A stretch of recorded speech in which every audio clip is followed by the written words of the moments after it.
good. Ricky. All right, Dan, let's go. Dan, I've been a little sick.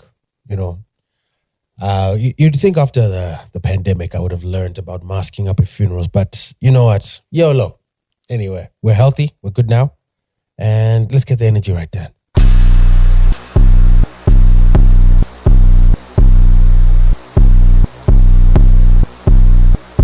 Energy!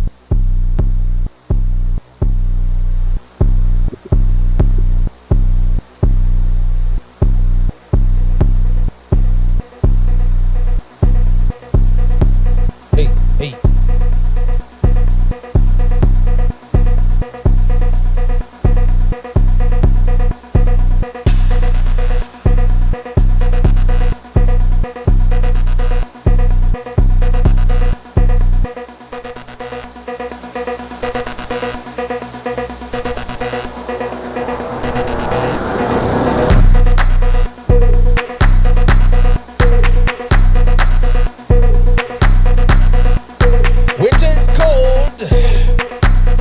Might be dropping, but we're picking it up here on 2BTFM.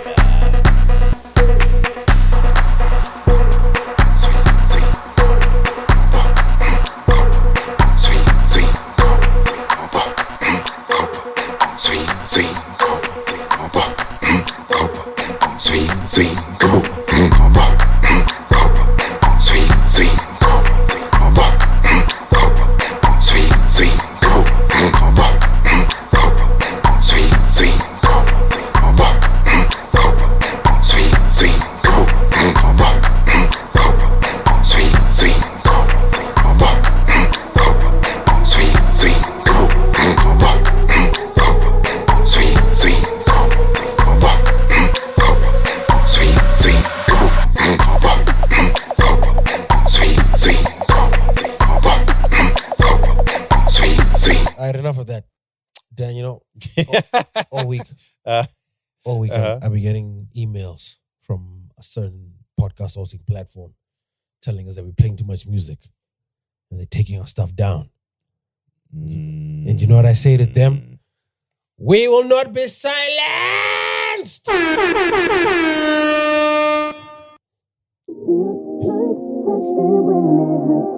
Huh, Dan? Well. Your ex got a bang on her hands right now. I've been a nasty girl, I've been a nasty girl, I would have expected you to be playing this non-stop. I've been a nasty. Guys, you know what? Is somebody gonna match my freak? Is somebody gonna match my freak? Is somebody gonna match my nasty? I got stamina, they say I'm an athlete. You know what? Some of these things are not serious. You know what I'm saying? Here was a pretty girl who was Zimbabwean. I interviewed her on radio. I now made it a thing. Oh my gosh, she's so pretty. I gotta cry. It wasn't real, but you see, it became a thing. So the way you're so scared, the way you're scared of your wife, like I need to know. No, Taz rules not than scared of my Iron wife. Fist. Dan, you're scared. I'm telling you what happened. You are trembling. So when I first, you are trembling. When I first started talking to her, she did what any sane person does. She did a Googles. She Googled me, and apparently there's a 10 things you didn't know about Danny, that guy, somewhere on the internet. Wait, who's this? Your woman or Tinashe? I don't know. No, man. I'm talking about my wife now. When we first started talking, she Googled me. And one of the things that listed in this 10 things about Danny, that guy, that's...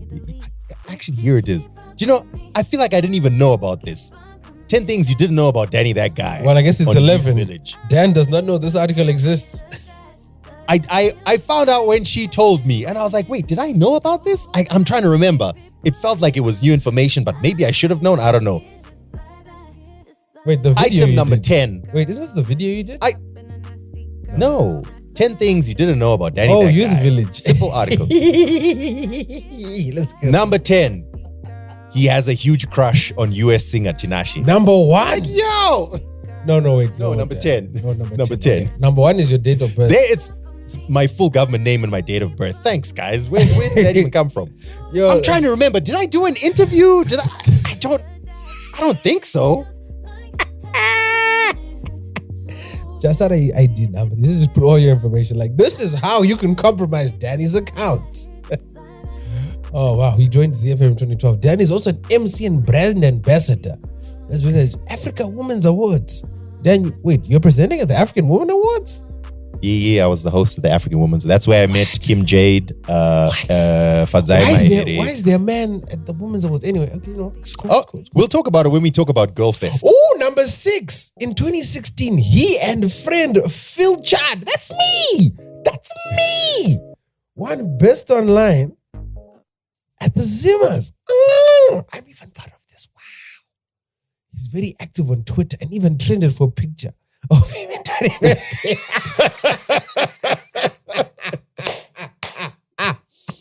He enjoys outdoor activities such as water sports. Dan, do you enjoy outdoor activities such as water sports? I do. Well, I guess at the time I was posting stuff on my Instagram of me wakeboarding and stuff.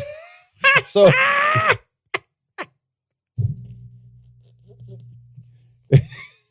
This is hilarious. Oh my God. So the thing is, right? I mean, yes, I think she's pretty. You know what I'm saying? And yes, at the time on Twitter, we were very active about, I like her. I got a crush on her. But it wasn't real. It's not like a part of my personality that I have a crush on Tinashe. What? No, I think she's pretty. And So I remember I got on a call with my then girlfriend, now wife. And she was like, oh, so what's this thing about you and Tinashe? I'm like, what? Huh? What? I wish? What are you talking about? It's like, no. Oh, wait, you said I wish. You said I wish. Yeah, because it's not that deep. It's not serious. Mm-hmm. It's not serious. And then I was like, and then she told me, like, no, I read about it on a 10 things about Danny. I was like, 10 things about what? And then this is just, it's insane. I'm trying.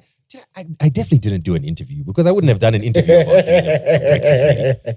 I'm confused. But anyway, the point is, yes, I think or thought Tinashe was pretty, but I don't have a huge crush on. Like, come on, guys, we get serious. It was the same story with Boy T. You know what I'm saying? It's an online thing. It's a person. It's like Phil doesn't really have a crush on Makadzi. But it's a thing, Speak for yourself. Speak for yourself. Here, Speak for yourself. Yeah, sure, Philip. Speak for yourself. Okay. You speak for yourself. It's just, it's just when selecting, you know what I'm saying? Mm-hmm. It's just it just indicates what pleases the eye, is what I'm saying. Anyway, welcome, ladies and gentlemen, to Two Broke Twimbos. We here, we there. I think we should, before we go to, there's something else that you mentioned. Anyway, okay, it's fine. We'll get into it. We'll get into it as we get into the show. But yeah, Philip, are you gonna play the intro? Would you like me to? Whichever's clever, Dan. I'm fired up and good to go. Are you? Are you ready? Fired up and good to go. Let's go! Jump up in the club, everybody gather round. Two broke Twimbos in the town. Listen close to the sound. Now me that guy and Phil Chad, baby bringing the fun. With the podcast vibes, we not stop till the morning sun. Every episode got me laughing, can't control my smile. Talking about the latest news with the unique style. From Zimbabwe to the world, spreading good vibes, keeping it real and entertaining. They're on the rise, Two Broke Twimbos, bring the heat to the floor. Everybody get Guy and Phil Chad in control. We wanna keep moving to the podcast flow. Oh yeah. We are keep moving to the podcast flow. Oh yeah. Yo, this thing is actually fire, man.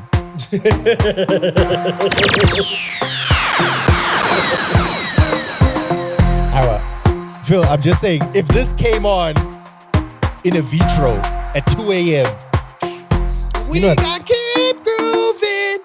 I'm gonna start feeding this to some DJs. See how it works. So this that new popcorn. You know what I'm saying? Yeah. Yeah, we got another brand new episode, but of course, apart from the intro, we also need to up our energy. So I gotta ask, everybody, one and all of y'all. Good to go. Sound a big thing then.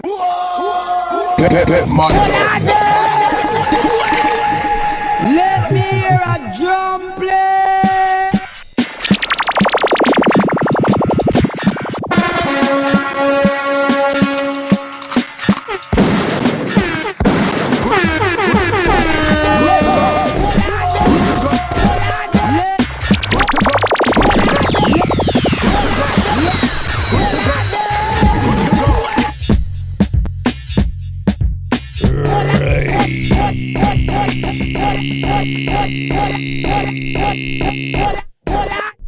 Let me hear a drum play.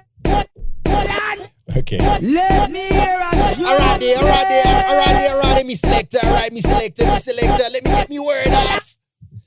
Walk one day. Welcome to another episode of your favorite podcast. My name's Danny, that guy, aka Danos the Mad Titan, aka Denford Wegumaraini, aka Denim Beat My Life You Entertainment, aka I'm done with these streets. Woo! Chando Kupisa, aka Cold is Hot, aka Akuna Movement Done Move.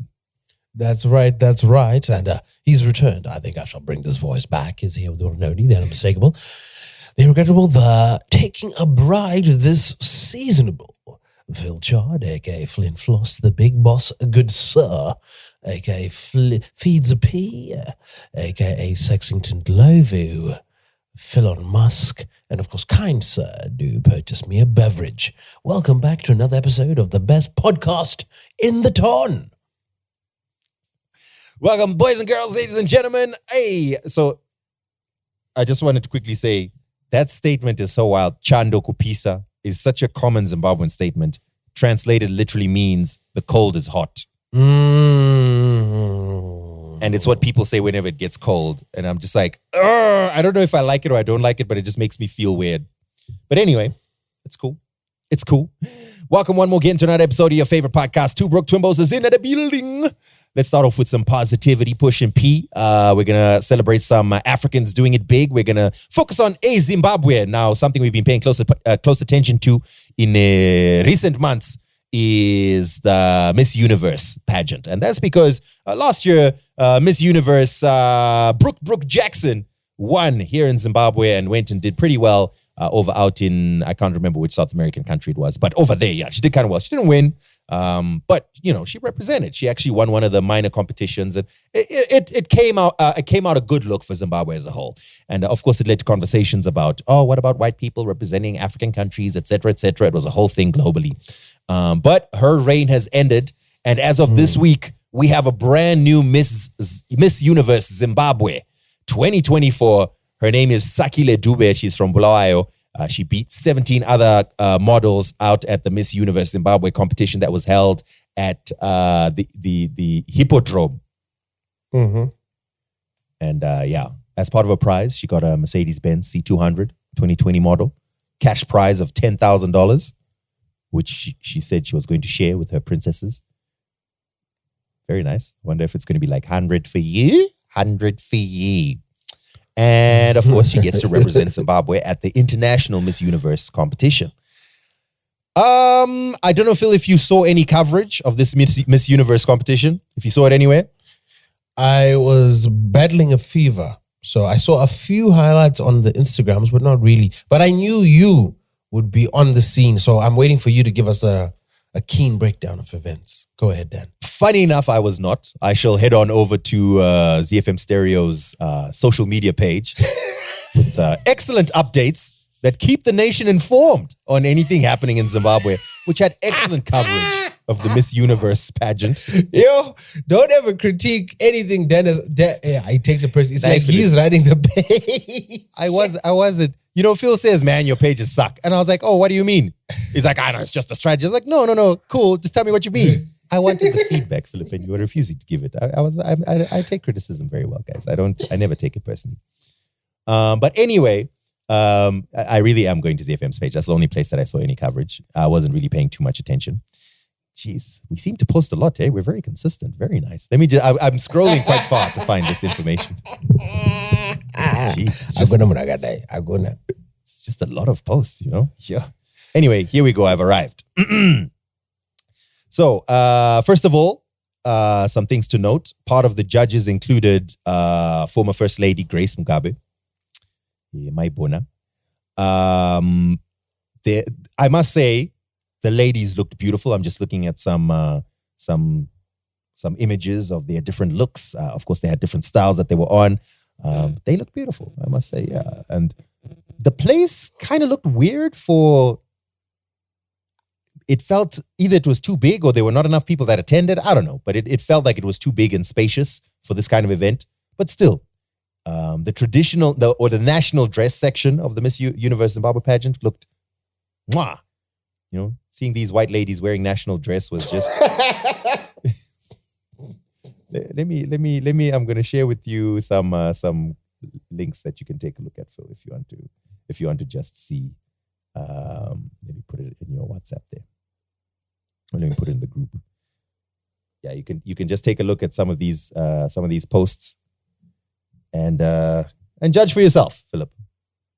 Mm-hmm. Oh, sorry. I see you're following some nonsense there. There we go. There's the national dress section. I've just shared it with you there, Philip.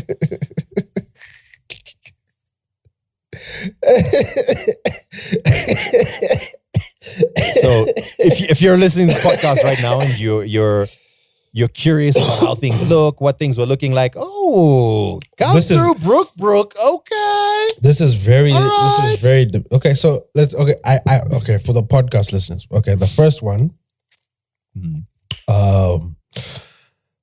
Imagine if you put in an AI prompt into whatever image generator you use, and you say, generate a woman giving birth to a full-grown lion while standing with a menorah emanating from her back. I think that's what the first image looks like. That's not how I would have described it. If a very sick lion ate beautiful woman whole, and then while she was in the stomach of this lion, she suddenly received anime superpowers, and so she burst out of the lion. And then just that moment of her bursting out of the lion, as it dies from the belly of the lion, that's the picture that we have here. How many tokens would that prompt be then? Because we've also got to be mindful of the token count. What do you think of this, the white lady here with the leopard print?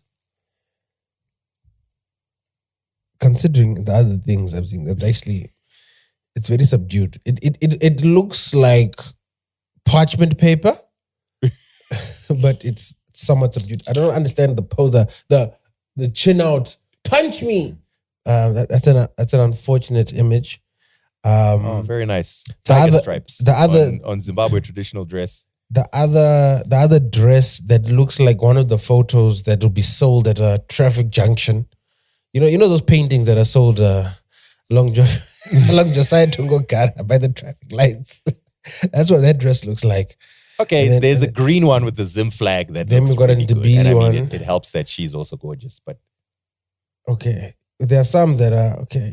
You know what? Colonization really did a number on us. It did us no favors. You know, we have no sense of. Anyway, we don't know where to turn for this. The point is, in a very high glitz and glam event, I believe the theme of which was Met Gala. Little confusing because, that has themes. But anyway, it was a very high glitz and glam event. I unfortunately didn't make the cut and have any invites. I only saw this after the fact. But yeah, apparently it was quite an event. And congratulations to the reigning Miss Universe Zimbabwe, Sakile Dube. And she looks good. She looks good. Shout out to you. While we're still sticking in Zimbabwe, I want to give a big congratulations to friend of the podcast, and you would have heard on him before. In fact, former member almost of the podcast. Yeah, he was. I actually wanted. I just got sick, but he's been a co-host and a correspondent of the podcast. Yes. If you go on YouTube, you'll see him. He's right there. Mr. Napoleon Nyani has just been announced as the new National Arts Council director. So congratulations, my man. So basically, my man is in charge of the arts in Zimbabwe. So it's going to be very interesting to see what he manages to put together. Obviously, the biggest thing that National Arts Council is known for is NAMA, but of course, they're the ones behind a lot of any initiatives about the arts, music, etc. in the country. Let's hope that his placement in that space is going to move the arts in Zimbabwe forward. And congratulations to you, Mr. Napster, Napoleon Yani.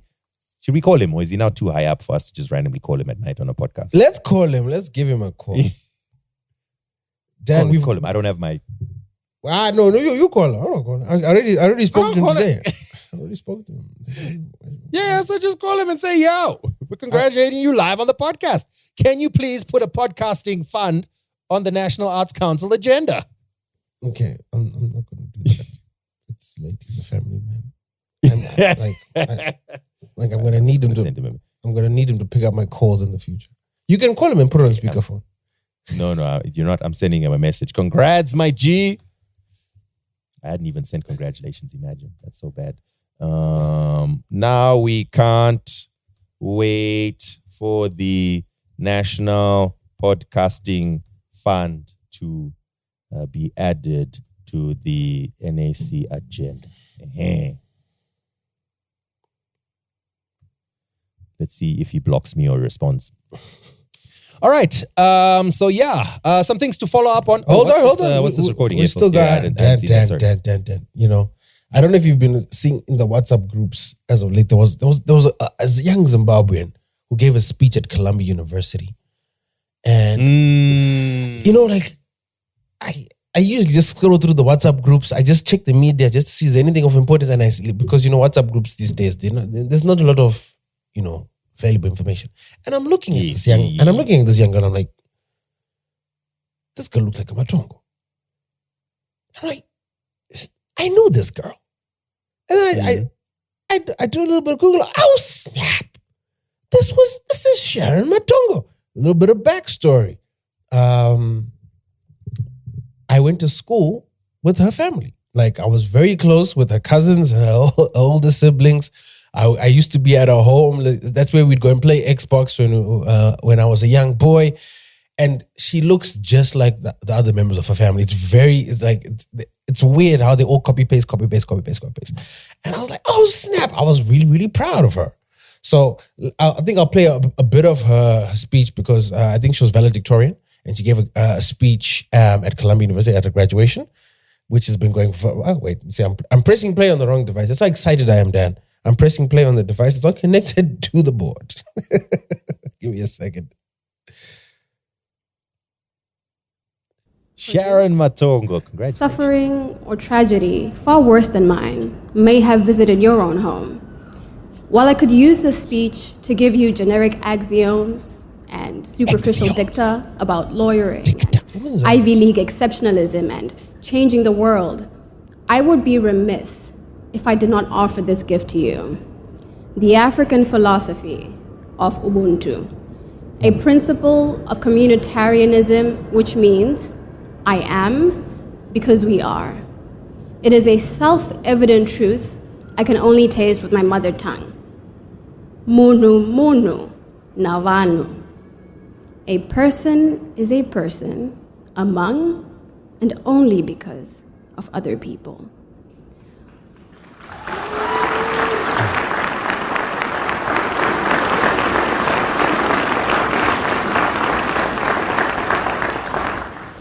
Ubuntu is embedded even in our lexicon, in our greetings, through celebration and in suffering. So for example, when my people greet each other, we say, Mamuka se, how did you sleep? And the response, Tamuka kana mamukao. I woke up well if you woke up well.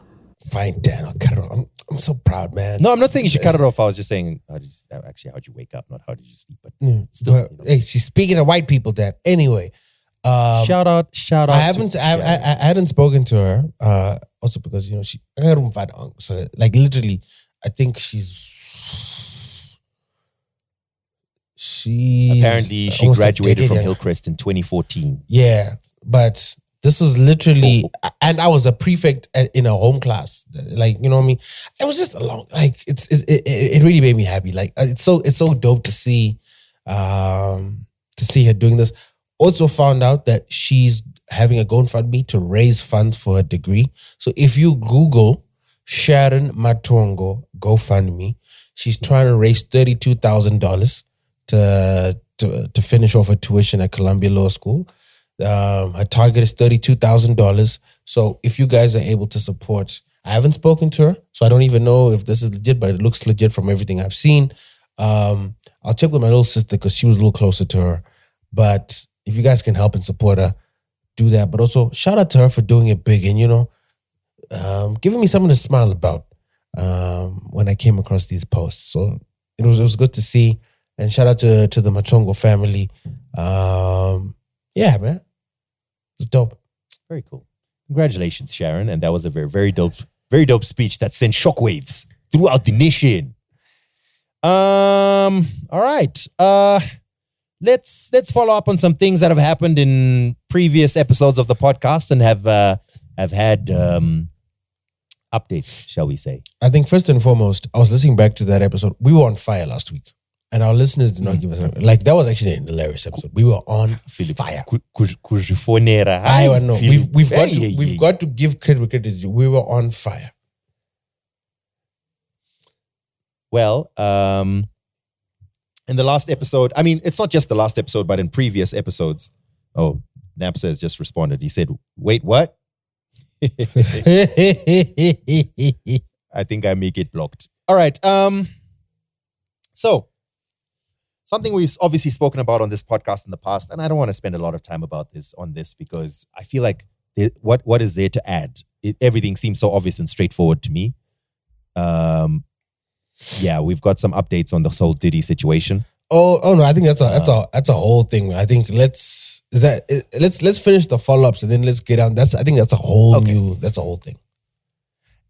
I hear you, Phil, but to me, it's like having a conversation about. Okay, fine, we'll get to it. It's fine. So apart from the Diddy situation, just a quick mention on AI things. So obviously, in our last episode, we spoke quite a bit about AI, and I just want to give you guys a little bit of an update of how things have been going since last week. So if you recall, last week things move quickly. Things are moving very fastly. If you recall, last week we spoke about two huge launches, one from OpenAI and one from Google. OpenAI launched ChatGPT-O, which is ChatGPT Omni or for omnimodal, and Google launched their multimodal version of Gemini 1.5 Pro, as well as various versions of Gemini, including Gemini Nano and a new Gemma, and just like different things that come from the section of Google that's called DeepMind that works on all this AI stuff. Okay, so the biggest news that most people are talking about is the fact that you can now converse normally with AI, whereas previously you could have done that, but what was happening is your speech would have first have been translated into text, and then ChatGPT takes the text and then it's taken out, then it's read. So it was a very long period of time. But now multimodal versions of input can be used with these different AI systems, ChatGPT and Google's Gemini. And I believe the same is true of some of these other systems as well, like Perplexity and Claude, et cetera, et cetera. So the idea is you can now actually have full-on conversations. You can show it the world around you using your camera. You can upload video, and you can say like, "Yo, watch this video and then tell me a summary of this, or what is this, or da-da-da." You know what I'm saying? And it's all very impressive, and people are like, "Damn, AI is actually getting serious." Now, I want to tell you a little bit about some of the drama that was happening with OpenAI. So if you've watched movies in the past, you may have watched a movie called Her. Her is a movie starring Scarlett Johansson, who plays or whose voice plays the AI Her, and a gentleman. Was it Joaquin Phoenix? Was it Joaquin Phoenix? No, it was. It's a chubby Jewish guy from that. I'll get his name just now, but it'll carry on. No, man, it was Joaquin Phoenix. Oh, it was Joaquin Phoenix. So, You're right.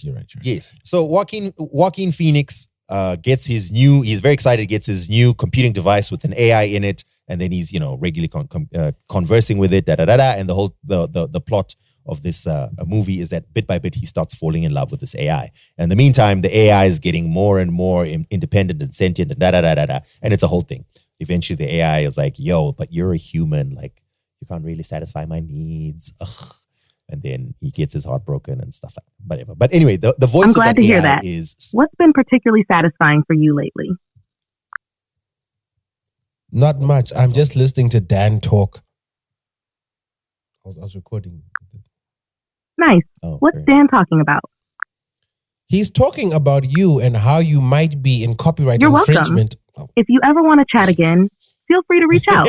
Have a great day. But that's a different, She just that's kind a of- different voice. No, because they took her off. They took off the Yes, Scarlett they took Johansson over. But voice. I'm getting there. So the Scarlett Johansson voiced this character in the movie Her. Anyway, on the day of launch, Sam Altman, the CEO of OpenAI, tweeted one word. So everyone was like, oh, so some people interpreted it as like, wait, is this like a reference to that movie? Da, da, da. Anyway, when the launch happened, it was very clear what he was talking about because he was like, yo, I just launched an AI just like the one in that movie Her.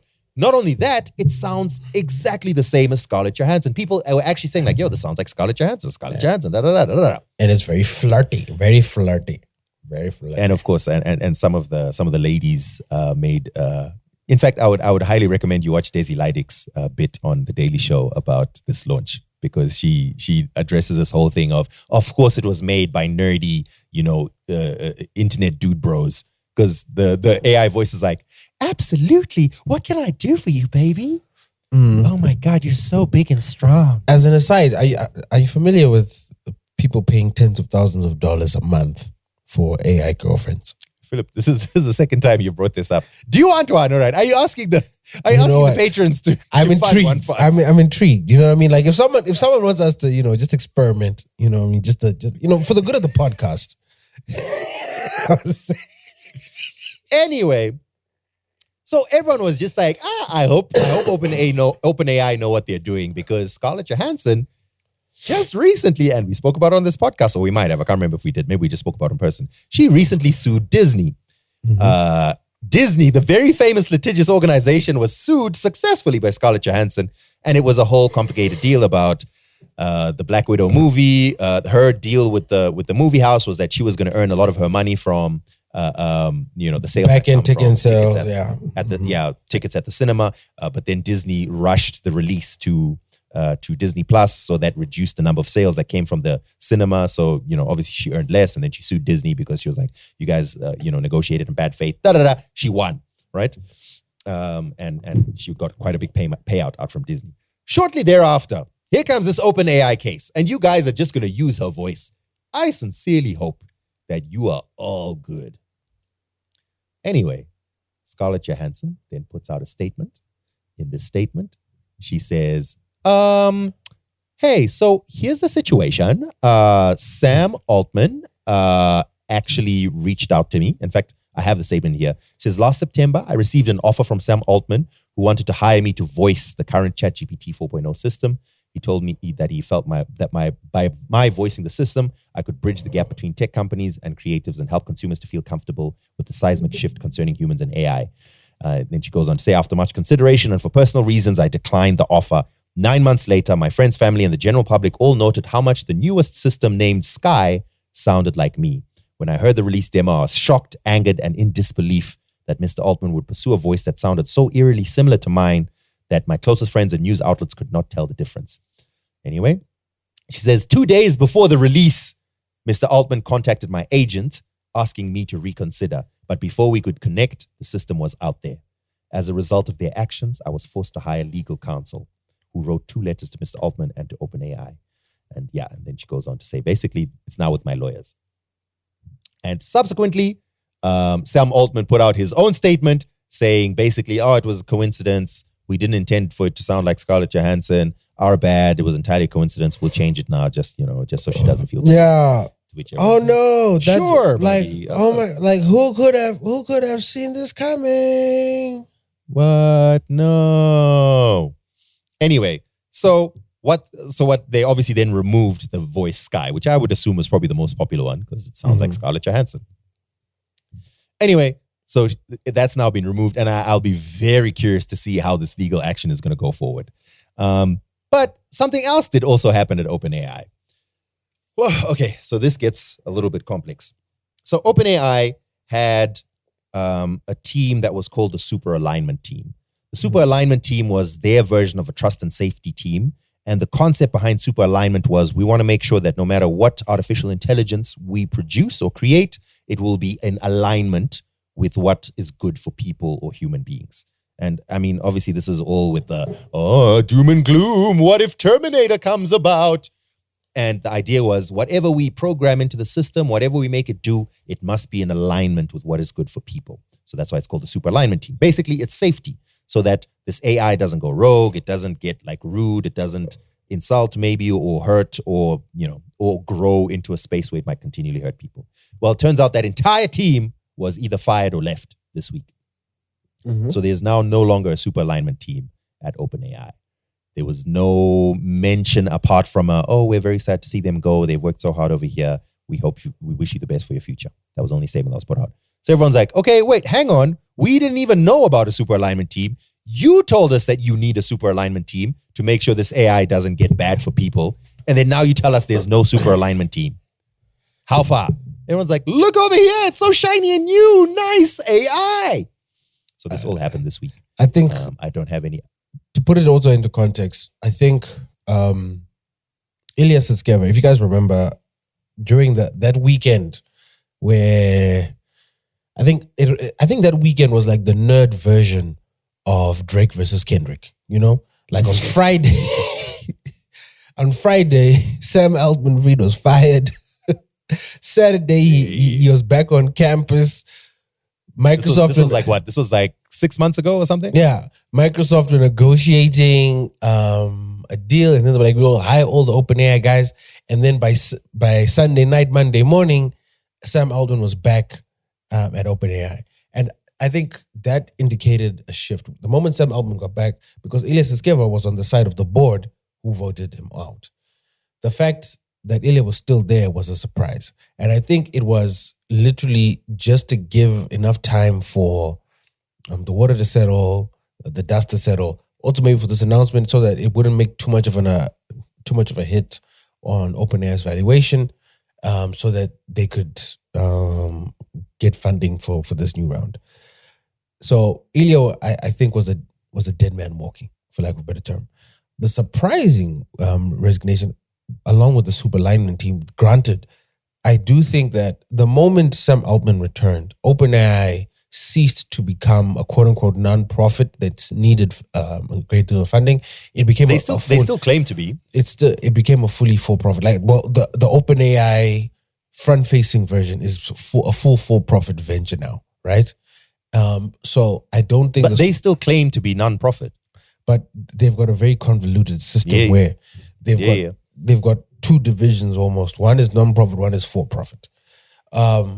So there's that. I think the one that was really surprising was, I forget his name, Kruger.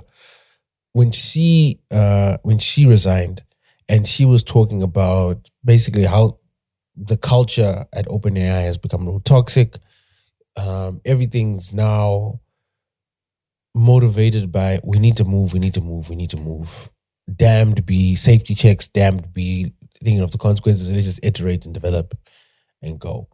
And I think we're reaching an inflection point where AI is becoming cool and fancy, right?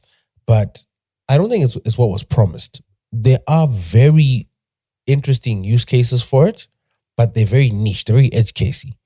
You know what I mean? I still don't think it's going to replace you in any form or fashion. But OpenAI and all the platforms that run on it are trying to sell this AGI, artificial general intelligence, supercomputer future, like as depicted in Her. And we're not really there yet. Because just this week, we saw stories of when Google rushed to launch its new Gemini-powered search tool, telling people to put glue in their pizza to get rid of the cheese and other such concerning results. No. Okay, I mean, you see, I feel like there's this weird misconception, right? people either think of everything as a 1 or a 0, 100 or nothing, black or white. That's the only way we see the world. And that's never true. There's so many shades of gray in between the black and the white. So on the one hand, yes, on the one hand, you have AI is going to replace you as a human being. And on the other hand, you have AI is completely useless. There's nothing you can do with it. Obviously, neither of those are true. But people seem to want it to be either one or the other. And that's absolutely not true. Number one, it's not possible at the moment for AI. And by the way, AI is such a general term, so it even feels so weird to say AI will replace you. No, but let's just say, for argument's sake, an AI-powered work, like an AI-powered employee. There probably could be some industries where most of what they do can completely be handled by an AI-powered employee. Let's say, for example, your job is a data entry clerk or something like that. You know, you could find yourself being replaced by an AI-powered employee. But in general, for most things that involve cognition, thinking, etc., you're going to need a human being to work in conjunction with whatever AI tools are available. But on the flip side, you can't sit there and think that human beings are not going to be affected, because if your company has 10 employees and then you take advantage of these AI tools and then 7 people are fired because now there's so many high productivity AI tools that 3 people can do the same job of those 10 using those AI tools.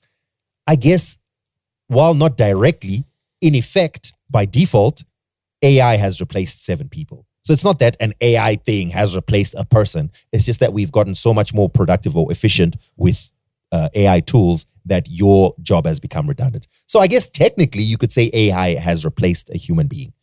But realistically, it's not, it's not that you really did get replaced 1:1. It's just that now, because of different workflows and so on, there may be some people who are left behind. Just like in a factory assembly line, you maybe needed 20 people in this factory assembly line to finish the car. But now that you have automated tools, you're going to fire 12 of them. It's not that a human being is no longer needed because a robot replaced it. But technically, it kind of did. You know what I'm saying? Mm. But still on AI news, just moving forward from this super nerdy news, there's 2 other companies with a bit of AI news. I'll start with the smallest and probably least consequential, is that Elon Musk was talking about X's AI, Twitter's AI.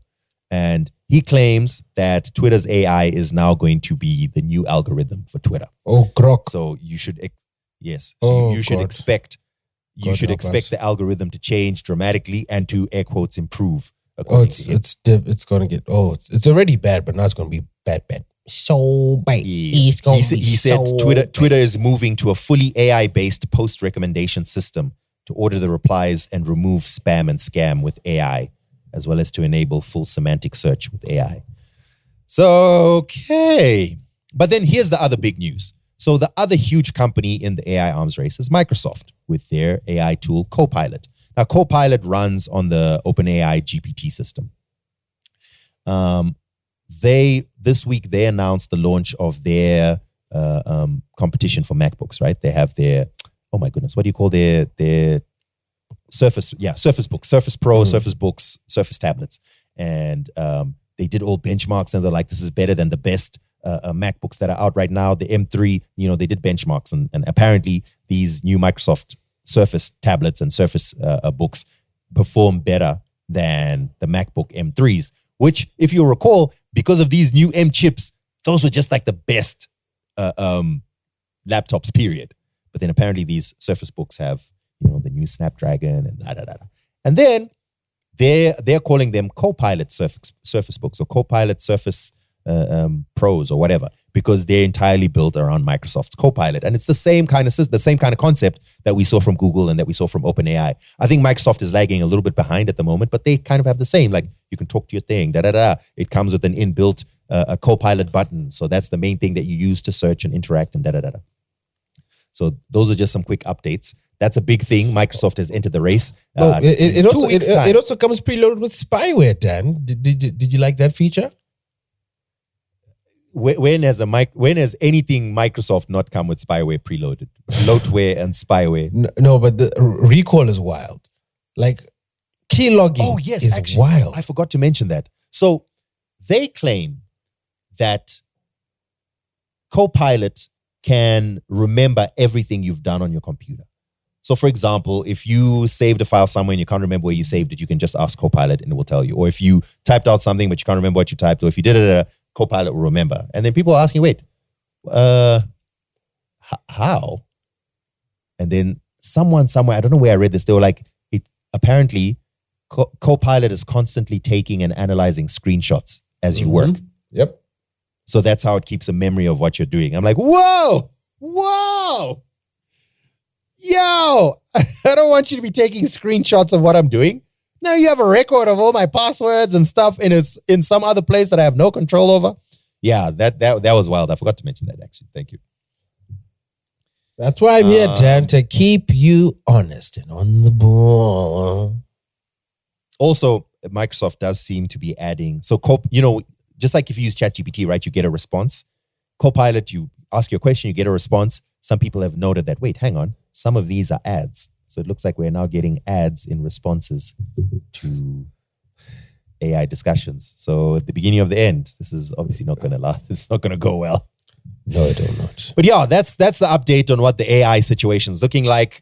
Please do stay tuned if you want to be plugged into what the world of AI is doing.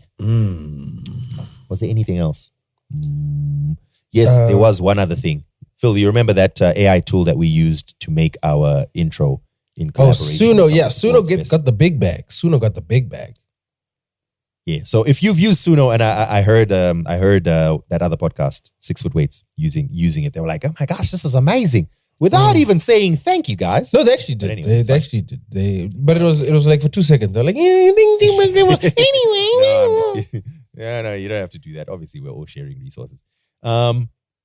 But yeah, so that was like a startup. They were just like, hey, you can make your own music using AI. Yay. Well, they raised 125 million. And then this week, the company was valued at 500 million, which is wild if you think about it, because you don't, it's free. I mean, obviously you have a paid option, but at the moment it's free. And there's no advertising on it. Wouldn't that be wild? Like, make a song and then it will always include like one line of advertising. That would be hilarious. To the podcast floor with McDonald's. But yeah, you'd be surprised how much music and TV movies already have that done. To be fair, I think Suno's biggest potential is not A-list movies who are always going to want to have the best and they're going to hire Ludwig van Göransson and whatever to make their scores, but like low-level TV, you know, they just need background music. They need, oh man, Suno is going to be exact. They pay whatever subscription you got to pay per month, and you know, all my production for TV, animations, YouTube, whatever is, I just put in a prompt. I don't have to pay royalties. But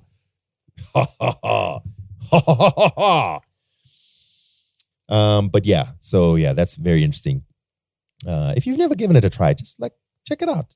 Just go to suno.com and just check out, make your own music. You know what I'm saying? Okay, yeah, so that's some follow-up. Let's talk about this Diddy situation now. What we gonna do now? It's so messed up now, Dan. What we gonna do now? I thought I told you. So CNN are wild. I don't know, man. CNN are messed up, man. So let me give you some background to the story. 6 months ago, I feel like it was maybe it was a bit more than 6 months ago. Cassie, we spoke about it on this podcast. Cassie was in the news because she had filed a lawsuit against Diddy. She didn't publicize it. Of course, like all the news people that watch the courts were like, whoa, hang on, this is a big deal. And in this, as part of that survivors, what's it called? The Survivors Act. Yes, and it was like the last, remember it was like ending at that point. It was the last time that you could do it. Anyway, so she was basically suing Diddy and accusing him of domestic violence, abuse, even, sexual abuse and all of that. And the thing is that document was then made available to the public, and people were like, yo, this is this description of what Diddy allegedly did to her is wild. At the time, There was a lot of people who were like, "Oh no, why didn't you leave him?" Da da da. You know, the usual things people say whenever the abuse victims come out. Anyway, the point is, it got settled out of court. Diddy maintained, air quotes, maintained his innocence, and Cassie got some kind of payout, and it sort of somewhat ended there. But then many other people came out and said, "Yo, there's a lot of stories that are surrounding Diddy," and so many different stories started coming out from Justin Bieber to anyone else you can think of who was around him. He then put out a statement who was talking about how all these money-hungry, gold-digging people are trying to get a quick buck and all this is untrue, blah, blah, blah, blah, blah, blah. Well, I can put out the statement because I think it's important to read the statement, Dan, because this is almost a year ago today, actually. No? Are you sure? His statement. Wasn't that like in November? The 12th, it was the 12th of June, 2023. He goes, enough is enough. Okay. Oh, November was the Cassie thing. Okay, sorry. For the last couple of weeks, I have sat silently and watched people try to assassinate my character, destroy my reputation and legacy. Sickening allegations have been made against me by individuals looking for a quick payday. Let me be absolutely clear. That was the 6th of December. Oh, sorry, yeah. I did not do any. Oh, sorry, it's American thing, sorry. The American dates format. I did not do any of the awful things being alleged. I will fight for my name, my family, and the truth. Sean Diddy Combs. So, it was, for lack of a better term, it was a very strong stance being taken by Mr. Combs in that position. There were accusations being hurled at him, accusations, some of which were not new. And he was like, "Yo, you guys are lying on me. How dare you lie on my good name, you heathens, you evil bastards." After Cassie, there were actually 5 other lawsuits thrown at him, civil lawsuits, and 5 others, all of which are still ongoing. One of which there seems to be DNA evidence. Lil Rod has adjusted his court case slightly. Like he took out Ethiopia Williams, he's taken out Universal Music Group, and I believe one of his other witnesses agreed to assist him. So that's still a developing case. But the Cassie case obviously was closed within 24 hours. That's also was surprising because for you to get to the point of being sued and publicly being sued, your lawyers are going to contact the defendant in this case beforehand to say, "Hey, we've got a case coming. Are we going to settle?" Diddy, for whatever reason, chose not to settle before this went public. And outside of the fact that he's a piece of shit and has always been moving like a piece of shit and is a disgusting human being, that was the beginning of the end for him. Because if he had a lick of common sense, which obviously he doesn't because he wouldn't be in the situation in the first place, allowing that case to go public the way it did was the beginning of the end for him. I feel like it was going to go public anyway, because of the nature of it being such a high profile situation, high profile case. Part of the settlement would just be an NDA. Yeah, maybe. I don't know. Well, anyway, the point is, this all happened 6 months ago. November, it was, by December, it was shut. In 24 hours of shutdown, December is when he put out this statement about all the people lying about him. Anyway, this past Friday, last week, CNN published a surveillance video that showed someone who's clearly Diddy and someone who's clearly Cassie in a hotel room. It was actually the Intercontinental Hotel in Century City. Which is what I found interesting. Sorry, I don't mean to interrupt you, but stuff is coming at me and I don't want to skip over it. The Intercontinental is like a 4-star hotel. I don't know. I've never stayed there. Isn't Diddy a billionaire? Look, sometimes you want to go down to your roots, Okay. Yeah, but yeah. Anyway, Yeah, in this surveillance video, you can see Diddy wearing just a towel wrapped around his waist, chasing Cassie down a hallway, and he grabs her, hits her, throws her on the floor. I think also kicks her. Yeah. Though your description is not incorrect, I heard a description and I swear for myself, when I first watched it, I stopped because it's like a horror movie. It's literally like you're watching a horror movie. You see a woman sneaking out of a room. Her face is covered because she doesn't want to be seen. According to her suit that went public, he had punched her, given her a black eye. She didn't want to be seen with that black eye. He's now in the shower. She sees an opportunity to sneak away. She tries to sneak away. She's now tapping fiercely on the elevator door, waiting for the elevator to open. And this is when Diddy starts walking towards her like a horror movie. And you're like, let it open, let it open, let it open, let it open. He gets to her, and the way I think also we need to put a trigger warning. So sorry about this. We actually should have done this before we even started talking about this. But trigger warning, Crims, please make sure we mark this properly just in case someone doesn't want to listen to this part. And then he proceeds to beat on her in one of the most heartless ways I've ever seen a man beat on a woman. Like, kicks her on the ground, drags her, and then in the second part of the video, when she tries to escape again, he's like, where are you going to go? Sits down, takes a glass vase and throws it at her. Like it's nothing. Keep in mind, he's doing all this naked with a towel wrapped around him in a hotel. Like, this isn't in the privacy of their own home. This is in a very public setting. And it's shaking, bro. Yeah. I mean, I described it somewhat in a banal manner because I wanted to move past that part. It seems so redundant for me to sit here and say, that's terrible. That's so bad. He should not have done that. Because obviously, he should not have done that. Sometimes I hear people talking about this kind of stuff, and it makes me question, like,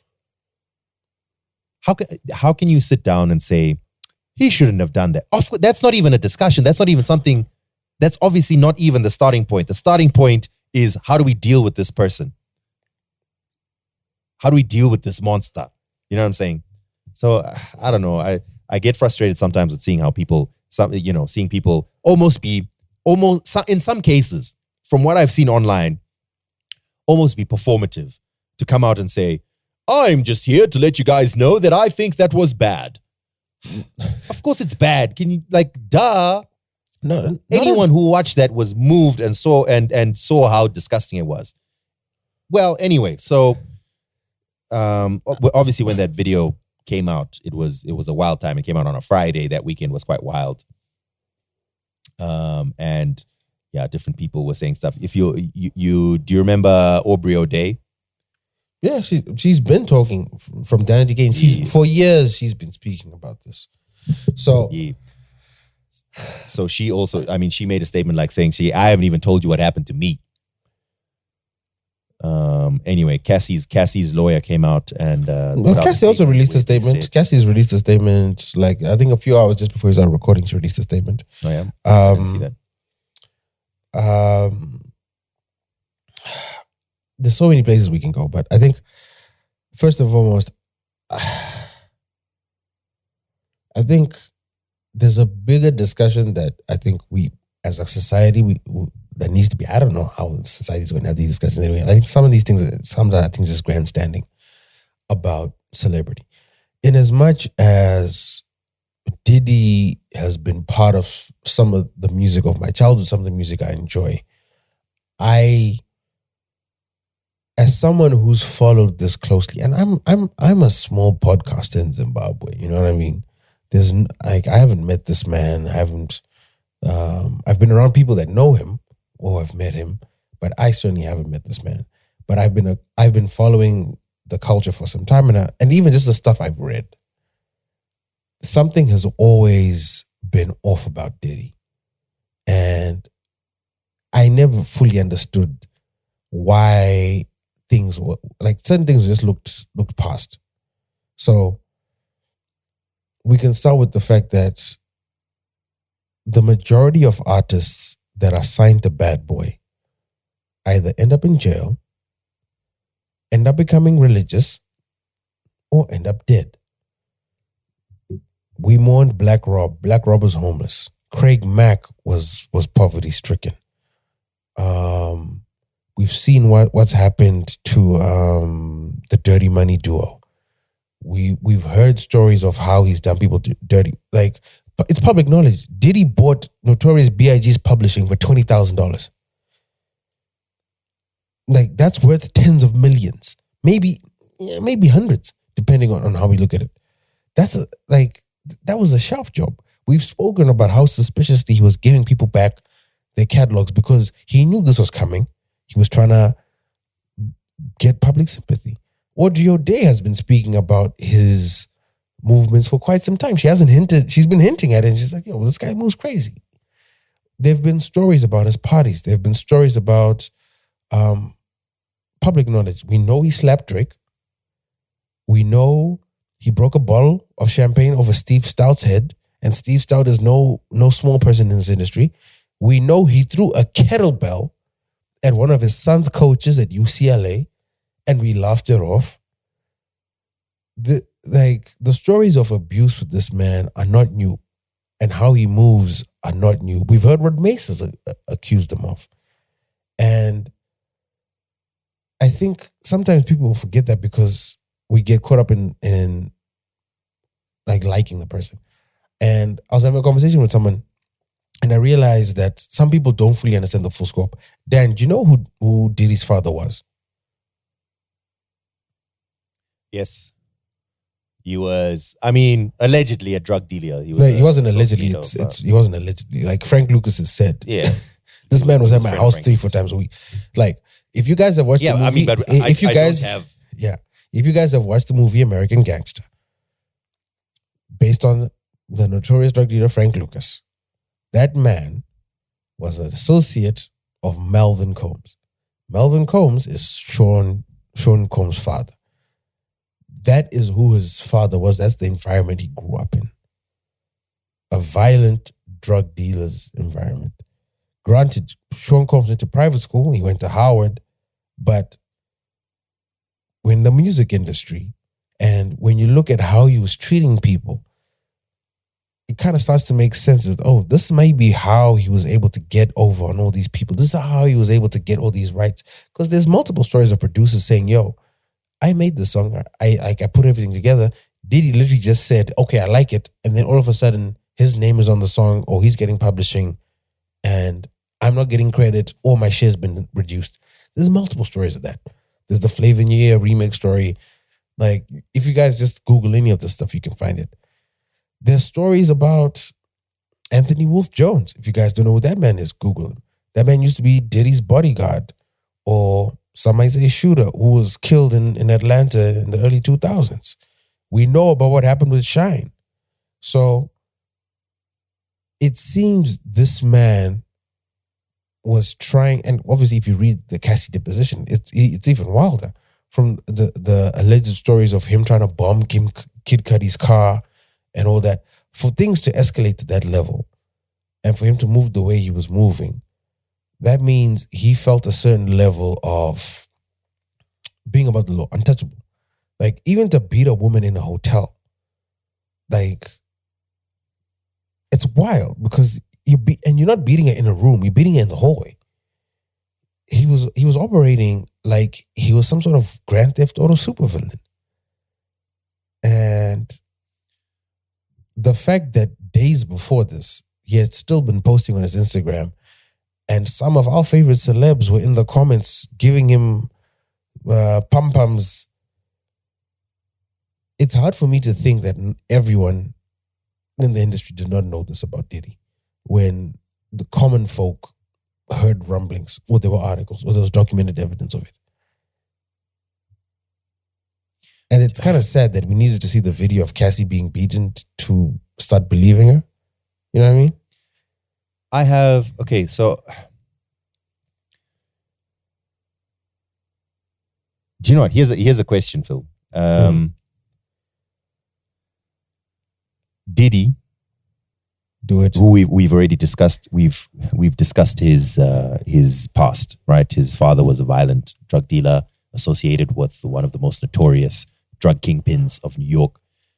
He obviously grew up in that environment, and while I can't say for 100% sure, he certainly does seem to put across this persona of someone involved in crime. His marquee artist, B.I.G., was a drug dealer, raps about violent crime. Many of our faves, air quotes, musicians, rappers, etc., lived a life of crime and sometimes even continue to rap about as if they're still in that life of crime. Of course, I know some of them it's just cap, right? But there's documented evidence that others definitely did live a life of, and when I say live a life of crime, I don't mean, damn, you were so hungry, so you had to steal a loaf of bread to feed your family. That's still crime, yeah, but that's not what I'm talking about. I'm talking about violent, kill or be killed, treat people like trash. What do we expect them to be? Obviously not bastions of virtue. Obviously they're trash people. And I mean that from the bottom of my heart. These people who took advantage of other people, who got involved in crime, not out of desperation. I know some of them, it was desperation, and those are different motives. But if the whole premise was greed and a superiority over your enemy and all of that, yes, that's the environment you grew up in and whatever, but that's the type of person you are. You treat people around you like crap and disposable and kill. As much as I hate to say it, I don't want to rate what's worse or better, right?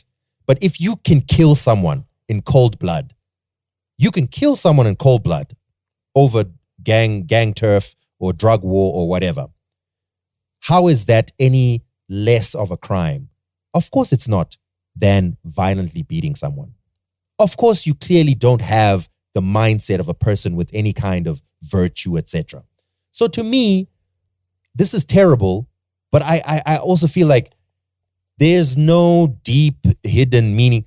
Some of our faves are trash people, and honestly, they shouldn't be our faves, but damn, they can make a bop. But they are trash human beings. I know. Listen, I love Jay-Z's music, but I know when everything comes to light, I know it's going to be the same.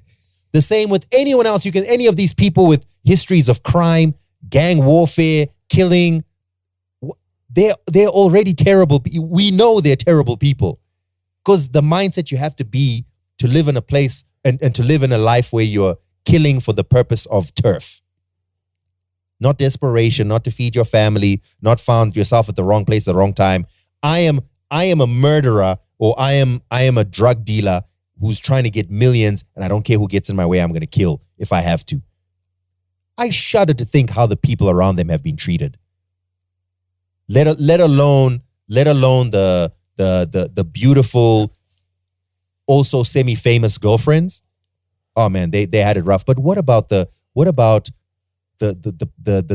hangers on, the leeches that stuck to them because they had no other option or they were addicted because of their. Just think about how terrible.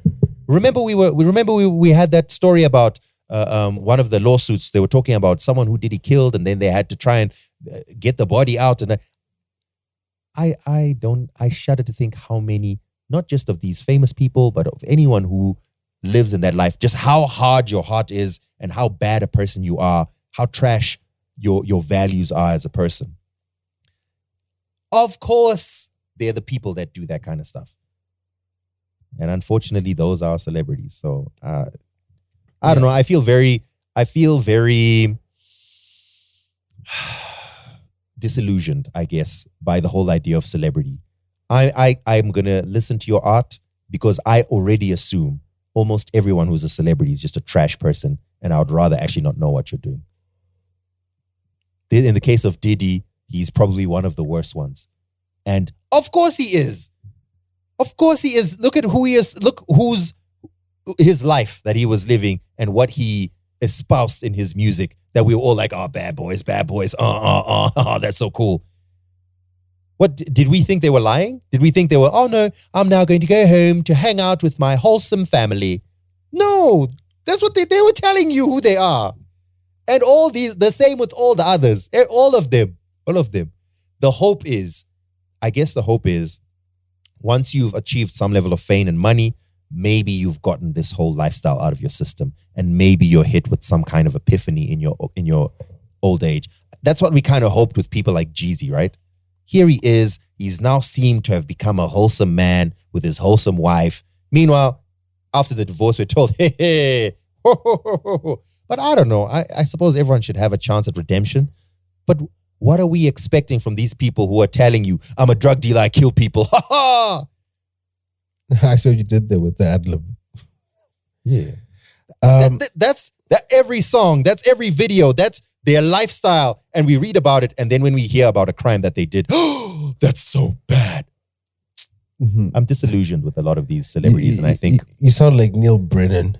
Yeah, have you watched his latest special where he talks about like, why do we get angry at football players for being violent at home?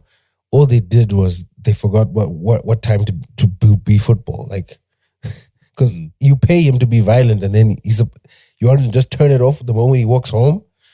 So, by the way, for the record, I'm not saying don't be angry. Of course, we must be angry. I'm just saying we can't be surprised. We can't act like, wow, can't believe he would do that. All of the 50 Cent made a whole album about murdering and drug dealing.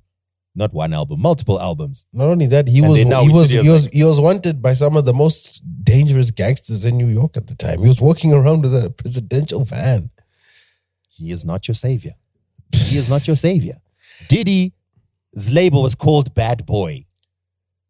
His first signee was Notorious B.I.G. No, I can't even repeat some of the lyrics of his songs. It was Craig Mack then. His first signee was Craig Mack. Was it? Yeah. Craig Mack. Was when he left Uptown and then he started his own label, wasn't his first signing Biggie? Okay, anyway, I don't know. I don't know the full history of that. But anyway, doesn't matter. His marquee signing was Biggie.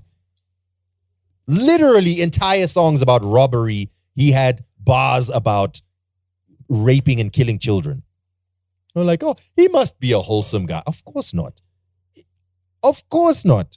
If there was surveillance footage that came out from the hotels of all these people who tell you in their songs. And again, this is not me trying to say or trying to advocate against artistic license or music should be wholesome or anything like that. I get it. I mean, I listen to the music as well. I'm also bopping to Jay-Z's music and Biggie's music and whatever. But they're telling you, I'm a drug dealer, I'm a killer, I'm a murderer, I treat women like trash. And then whenever we see any evidence of that, we seem to be surprised. Yep. Anyway. I was going to say, I think you've touched on a similar thought that I had. I was just coming at a different angle. I think one, yes, we as a society, and it's especially like as me as someone in music, I've kind of been having these thoughts for quite some time where exactly where's the line, right? Sometimes you don't know, but there are multiple times where you have to work in some form or fashion with people you know are horrible people. Sometimes you be like, yo, so-and-so's got a sexual assault allegation against them. So-and-so robbed this person. So-and-so stole this person's publishing. So-and-so did this. And because we live in this cutthroat capitalist society, some of these things are just like, well, I guess that's the way it is. And as you said, a lot of these people tell you who they are, we just don't listen. But I think on the flip side, I think what's also so jarring is whether people want to believe it or not, I think they kind of follow a loose version of mob rules where they're like, okay, we know you're horrible people. Commit your crimes, but commit your crimes amongst yourselves. Just don't involve women and children. And I think when women and children get involved, there's this collective, even though women and children are somehow seen as acceptable collateral collateral damage. Collateral damage. Because you know what I think it also is? Mm-hmm. And it makes sense. I think it's also, when you hear about it, it's different to when you see it. And that is when you see it, it hits more viscerally. And I get that. I get it. I get it. I'm not pretending that I too was not like, oh, this is like shocking and disgusting. But then when I thought about it afterwards, I was like, but I mean, that's what he's told us ever since who he is. Everyone around him has told us who he is and who they are. And they've celebrated being trash human beings. There's no way you can tell me I sold crack on the streets and I shot the people who came up against me and I had a vision to become the biggest in the world. Oh yeah, but I was very respectful to women. No ways. If you're a trash person, but I think that's also part of the way American media romanticizes capitalism. Like, get ahead at all costs, and then once you've made it, you go legit. You know what I mean? So I think it's a deeper story and something that maybe as Zimbabweans we aren't fully versed to discuss. But I do think as fans we actually do really need to have obviously not like an organized meeting, but I think people, as I saw this outrage happening, and it's not just with this outrage, it's been with a couple. I'm like, as Kendrick says, the rabbit hole goes deeper. Like, where's the line here, right? Because if we're saying we want to get all the bad people out of entertainment, there will be none left. And that's not an over-exaggeration. That's the sad truth. You know what I think? I think this. The unfortunate thing is the most damaged people often make the best art. And I think we must find a way to prioritize accountability. That the moment we find out about anything, you're out of here, man. And I think it's good that there exists a fear like, man, they're trying to cancel us out here. I hope that fear permeates, because I hope someone thinks twice that if my natural inclination is to beat this person in front of me, but what if there's a camera here? That's a win. That's a win. I would prefer if that was not your natural inclination, but I don't know. There's a lot of things I would prefer. I think it's a good space to be in, which is be afraid that the mob is coming for you if we find out that you did this. Coincidentally, before this, there's actually a report I was reading. It's called the Sound Off Report. And they detail how bad sexual abuse is in the music industry. So I'll just read a bit of the executive summary. It's almost 200 pages. They literally go like artist by artist, and they list all the public cases. So for decades, the music industry has condoned, perpetuated, and often marketed the culture of sexual abuse of women and underage girls. Thousands of artists, executives, and shareholders have made billions of dollars in profit while engaging in and or covering up criminal sexual behavior. Women who spoke to Vice as part of the 2018 investigation into sexual misconduct within the music industry told stories of powerful men who took advantage of their positions and explained the risks inherent in speaking out against them. They detailed an industry beset by financial pressure and fierce competition, increasingly reliant on a freelance workforce vulnerable to gaps in labor protections. The report found that the problem of sexual misconduct in the music industry doesn't stem from any one of these factors alone. It's a perfect storm that clears a path for sexual abuse to continue unabated. Blocking that path will require reckoning with the very nature of music and the industry and the cultures that surround it. And part of this, it goes deeper, but then it's also something I was thinking about, right, is when you look at the music industry in particular, the music industry in America, and obviously before replicated that model to a certain degree, was founded by the mob. It was run by the mob. There's baked in practices that are to benefit the few because it by design, it was a mob business. And the only way you get ahead in a mob business was by show of force and violence. And obviously that is carried over. So I genuinely more existential crisis or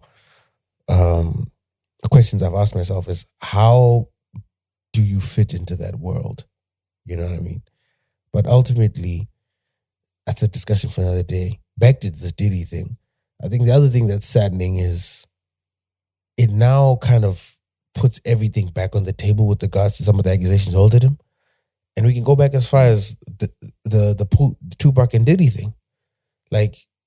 So if you did this and Cassie was proven right, and Cassie said you blew up cars, and there have been stories for years. I'm not going to repeat his name, but the gang member who says he was paid by Diddy to kill Tupac, that's back in play. So what else is in play? You know what I mean? Even the mysterious death of your baby moms. The fact that, why did you raise LB Shaw's son and he didn't? You know what I mean? There's just so many more questions that have to be answered. And the floodgates are open because the other thing, excuse me, the other thing I was thinking about, which I think might be an interesting discussion point for us now, is the past few years, how has Diddy been generating money?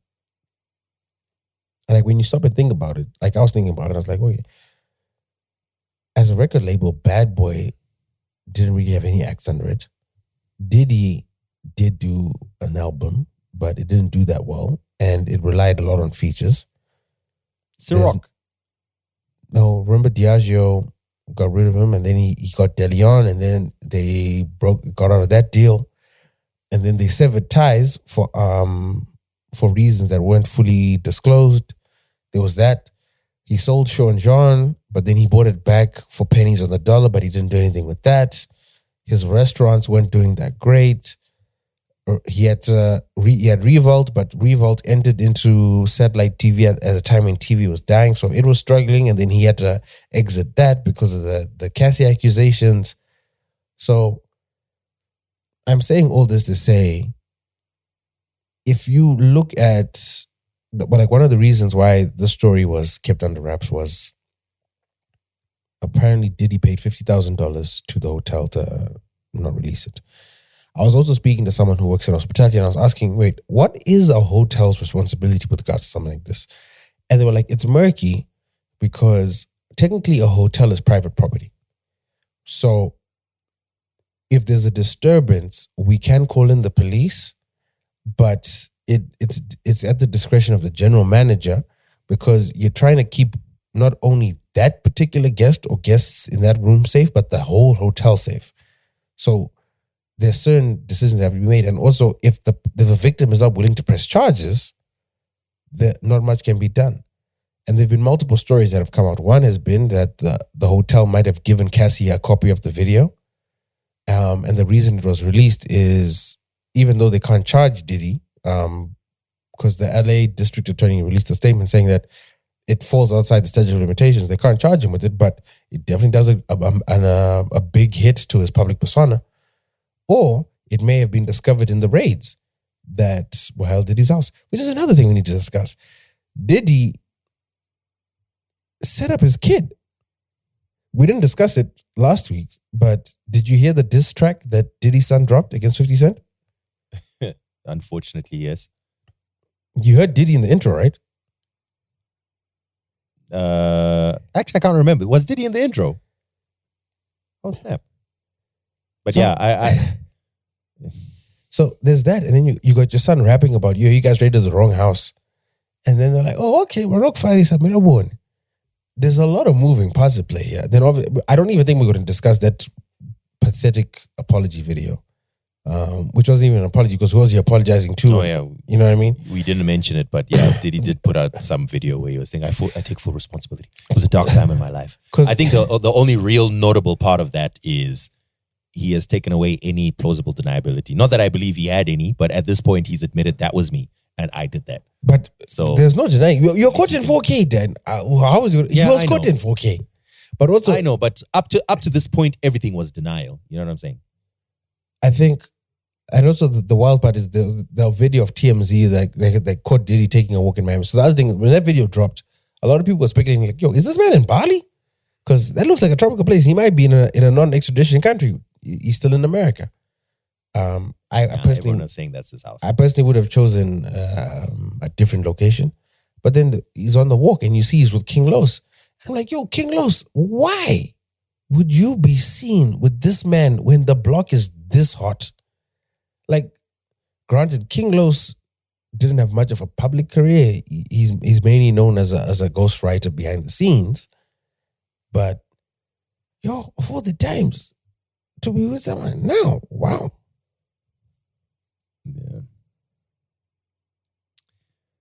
Yeah, okay, let's move on from this Diddy situation. You know what? Yeah, you're right. Let's move on to something I did just see Cassie's statement. But yeah.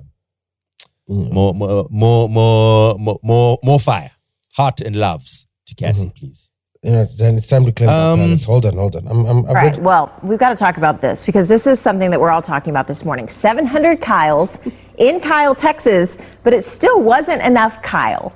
I know one Kyle. You guys know any Kyles? But this is too many Kyles. This weekend, folks, the city of Kyle, Texas invited anyone and everyone with the name Kyle to come out and help them beat the world record for the largest gathering of people with this same first name. Unfortunately, though, their 700 plus Kyles wasn't enough because several years ago, some 2,300 Ivans actually joined forces in southeastern Europe and claimed the title. Still, the city of Kyle says they plan to try and break the record again next year, too. So I guess they didn't really need name tags because it's just assumed everybody's name is Kyle. I would just go with like Harold or John. I mean, wouldn't you find more of those guys? I don't know very many Harolds. I know John. I would expect Ivans in Europe, but I don't know if I necessarily associate Kyle with Texas. Right. Yeah. Exactly. My goodness. That one has me scratching our head. Good luck, guys, next time around, all right? There we go. That's a nice little palate cleanser. So, all the Kyles of the world unite. Thank you, Philip. All right. You want to talk about Cameron in this ridiculous video of CNN? I saw that, but I mean, it's just a stupid video, man. I want to move away from American news. You know, American news. Let's bring it on. There is more American news. You saw this Apple Top 100 albums thing? Sadly, yes, I did see it. I think I get it. It's obviously all built for, it's impossible to rank music albums of all genres from all different time periods. But in the attempt, you're going to get people conversing and discussing and disagreeing and engagement. It's fine. I hope they have a strategy attached to it. But Apple Music were releasing day by day, 10 albums at a time. Apple Music's 100 best albums of all time. And then this week we got the number one, the 1 to 10 actually, The Miseducation of Lauryn Hill crowned at number 1. Look, an amazing album. You know what? I'm actually not even that mad that would be number 1. I wouldn't, but if I hear someone put it at number 1, I'm like, you know what? Amazing album. Lauryn Hill has built an entire career off of one album. And you know, it was iconic. Let's not say that. All of that. She's got 3 Fugees albums. One is a classic, and then her solo. It's her only solo album, but she's still got a solid Fuji repertoire. Fair, but I mean, this is her only solo album.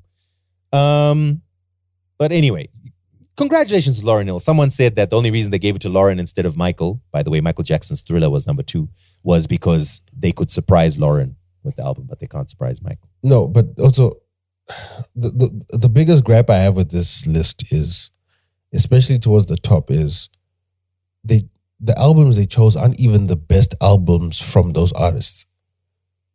Except for Miseducation of Lauryn Hill. By default. Songs in the Key of Life, is that Stevie's best album? I can think of more. Blonde. I don't know. Well, I wouldn't be depending if you consider Channel Orange, because Channel Orange was a mixtape, then it became an album. I would say Channel Orange is better. better. For me, Channel Orange is better than Blonde, yeah. Yeah. I think most Frank Ocean fans would say the same. Purple Rain is not Prince's best album. Not even close. Abbey Road by the Beatles, debatable. I would also say probably not their best. Thriller is not Michael Jackson's best album. Off the Wall is his best album. So, okay, Lemonade is not Beyonce's best album. No. Philip. Thriller is widely viewed as one of the best pieces of work out. Most impactful, but yes. Off the Wall is. I prefer Off the Wall is better. Of course, obviously, we can't measure best.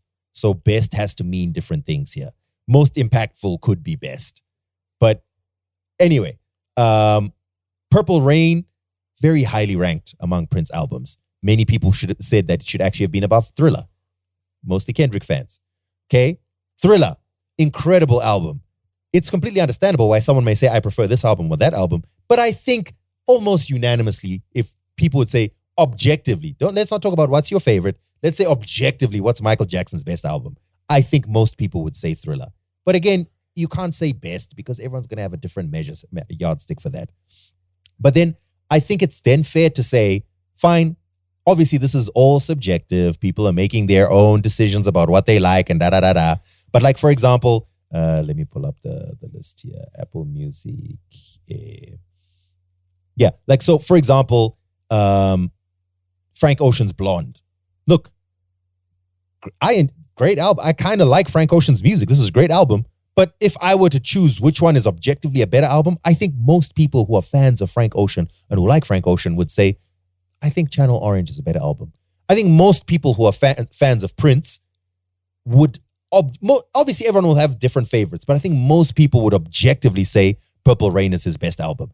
I can't speak super knowledgeably because I've only listened to Prince retroactively, and I kind of like his stuff and whatever. But for me, I recognize just from the echoes of history how impactful Purple Rain as an album was. All right. Let's see what else was on this list over here. Beyonce's Lemonade. I asked on Twitter, I was like, I'm not a Beyonce fan. I don't know. I'm a bit surprised to see Beyonce even in the top 10 anyway, but okay. Lemonade, is that even her best album? Weirdly enough, several people said, you know what? It's not my favorite album, but objectively, it's the most impactful. Or I think most people would say it's the best, but for me, my favorite is this. And then other people are saying, absolutely not. My favorite self-titled or Sasha Fierce, or some people even saying Renaissance. Cool. Obviously, everyone's going to have a different fave. But I think if people can say if I were to say most impact, most people, yeah, I think objectively that could be their best album. For me, my favorite Kendrick Lamar album is Good Kid, Mad City. And I think objectively, most people might say that, but I could understand if some people might say To Pimp a Butterfly is. But for me, Good Kid, Mad City, I think is his best album. So I can understand that being so high up. So I somewhat agree with a lot of these, but some of these others I'm like, I don't know. Like Blonde by Frank Ocean, I don't know. Lemonade by Beyonce, I feel like it's a little bit too, there's too much maybe nots. So I don't know. Anyway, obviously it's all subjective. There's no right answer. It's meant for debate, and sometimes that debate is fun, so I ain't mad at it. In my opinion, number one should, if I was doing this list, Good Kid, Mad City would have been number one. Maybe Thriller. It would have been a tie. Good Kid, Mad City, and Thriller. But I also don't think Good Kid, Mad City is Kendrick's best album. Yeah, that's what I'm saying. I'm saying, obviously, everyone has their own different preferences. But if you were to, Phil, if you were to magically be able to get every single Kendrick fan, not just casual listeners, Kendrick fan, into a huge Zoom meeting and then to put up a poll and ask them to rate the albums from first to last, I think most Kendrick fans, just judging from anecdotal conversation I've seen, I would think most Kendrick fans would say Good Kid, Mad City is his best album. But I could understand if I think that's the case, but then when the results actually come out, some people might say it's To Pimp a Butterfly. I'd be like, you know what? I kind of understand that. But I do think To Pimp a Butterfly, which I love as well, by the way, I do think To Pimp a Butterfly was more loved by critics than fans. I think fans still loved it. I feel like fans would have given it 90%, while critics would have given it 99.9. Wow, what a poetic piece of work. You get what I'm saying? I think you've highlighted the issue with these lists is a fan is also subjective. They might gravitate to something that's Year 69, God. A fan might Freaky be ass. direct. Year 69, God. They might be direct. Fan do. They might be directed to something that's more aesthetic, like easy to listen to, as opposed to something that's better. And it's the job of editors, journalists, music reviewers, critics to understand where the artist is coming from, the artist's capabilities, and also gauge them within those parameters of the work being produced, right? It's the same reason why, for example, you and I think the general public to some degree understood it, but you and I did not hold Quavo to the same level we held Drake to, because we understand what type of artist Quavo is, right?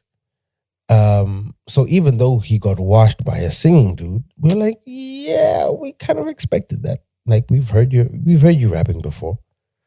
And that's no slight against him. It's just within the parameters. And that's why I feel like these lists are becoming increasingly obsolete, because you're also trying to gauge or rank music from literally across multiple generations, across multiple genres. So if you then have, it's almost the same issue that they have with the Grammys. If you have someone who is 60 years old and was outside when Stevie Wonder was playing and has an affinity to Stevie Wonder's music and understands the impact it has, how can you expect him to have an appreciation for Lemonade or To Pimp a Butterfly or Good Kid, Mad City in the same way? Because they receive the music differently. And I think that's the mistake with these lists these days. Like, it's almost like the lists are made to generate conversation, to generate place, to generate like mind share, which is, I guess in that sense, it serves the purpose, because we're talking about Apple Music. We normally wouldn't just be talking about Apple Music outside of this, you know what I mean? And we wouldn't have this discussion. And I'm sure it's driven a lot of interest to Apple Music. I would hope, probably, maybe. But and to check out some of these albums. So, definitely. But like with me, I used to be on Apple Music and I've shifted to Spotify because Spotify is way better in a lot of ways to me for the use case I have for music. Like, Spotify makes discovering new music fun. It also makes consuming music fun. It's got a great continuity setting that Apple Music just doesn't have. Like, I can be playing Spotify on my phone and I'll open Spotify on my computer. It'll know what I'm playing on my phone. I'll just change the output device to my phone, or I'll be on my PlayStation and I'll just change it to the PlayStation, or I'll be on the home theater. Like, stuff like that means it's really dope, and it's really good with the recommending songs. Apple Music is very much like YouTube. I don't know if you've ever been on YouTube Music. You're like, no matter what song you play, 3 songs later, you're always going to end up with a WizKid song or an Amapiano song. You know? Yeah. I do think, like, if I were to describe them, to me, Spotify feels like TikTok and Apple Music feels like Instagram Reels. I can see the similarities, but the more time you spend in each one, you just see how much smoother and better the algorithm is in TikTok than it is in Instagram Reel. Yes, I mean, obviously you can still do most of the same stuff, but yeah, I agree. I think for me, Spotify feels more intuitive. It feels like it understands me more. You know, like sometimes I don't even choose my own playlists. I'll let Spotify make a playlist for me. And I'm like, okay, all right, Spotify. You know what I'm saying? I would never trust Apple Music with that power. Yeah. I mean, we'll get into that discussion another time. But I think one of Apple Music's worst features is it doesn't let you play downloaded music, even though you've downloaded it. You've got to be online to play download. It's wild. But anyway. Speaking of which, I mean, we spoke about Apple's, but Spotify also had... the 100 hip hop songs in streaming era list. Yeah. Yes, 100 greatest hip hop songs of the streaming era. And Candido is having a month. He's having a month. Candido is. Yeah, Kendrick Lamar's "We Gon' Be Alright" came up at number 1. Cardi B's "Bodak Yellow" came up at number 2, which I find very interesting. Drake came through with "God's Plan" at number 3. I wonder if did they just measure streams, or I wonder what the exact criteria was. Let me go to the executive number 4, summary. Lil Hold Uzi on. Vert. Number 5, Future. Number 6, Migos. Right, here we go. So in February, we launched Spotify Classics, our first ever program to celebrate catalog music. Our inaugural list acknowledged classic hip-hop, R&B albums, streaming era, and featured timeless releases, blah, blah, blah, blah, blah, blah. In April, we kicked off the second chapter of Classics by unveiling 100 R&B songs. Hip-hop has been the most influential. Hip-hop editorial team here by Carl Cherry, creative direction of music, has taken an ambitious task of reviewing thousands of songs in the end list of offers snapshot of hip-hop during the streaming era.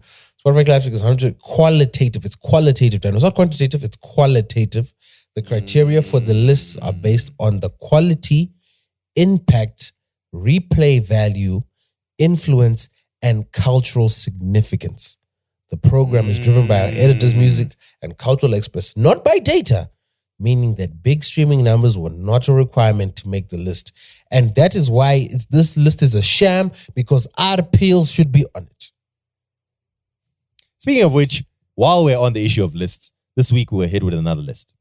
Wait, let's go through the Zimbabwean music. Let's go. Let's just run through the top 10 here. So we've got Kendrick Lamar, all right. Spotify?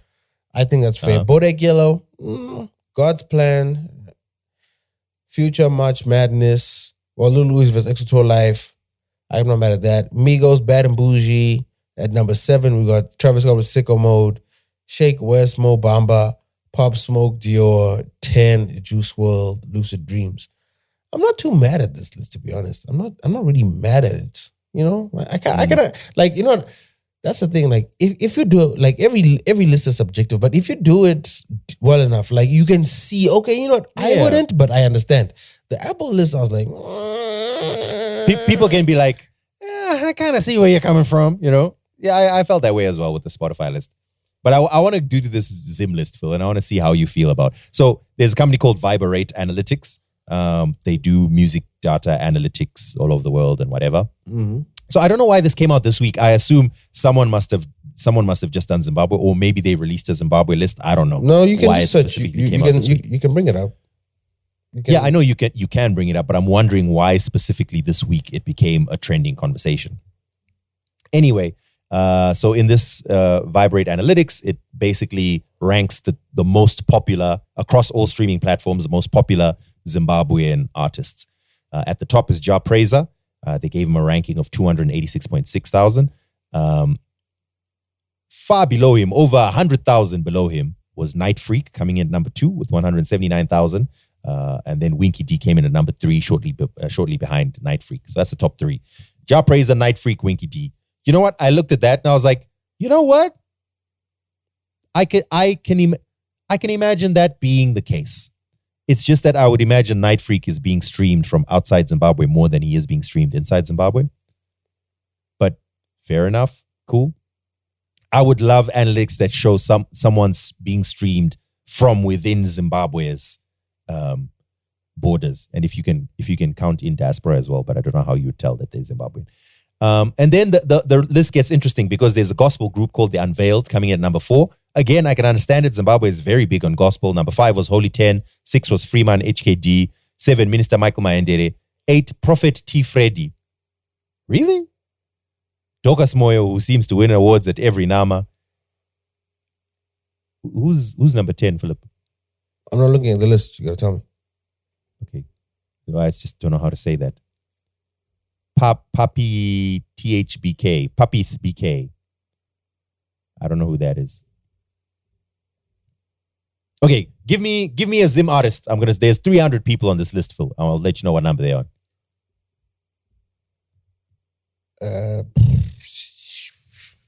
Anyone you're interested to see?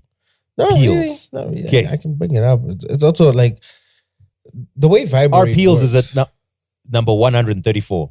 The way Viberate works is it aggregates streaming data across publicly facing streaming platforms with APIs. Yeah. That's not how the majority of Zimbabweans consume music. So it's not going to give you a very clear view. Nor does it have... I think the reason why this list got a lot of... I mean, one, people obviously want to see their faves and will complain about who's on there, whatever. But other reason is, in Zim, we have such a dearth of metrics and analytics across many different fields, right? Because, we have such, low disposable income and most people don't have data and not everyone is streaming and everyone consumes music finally.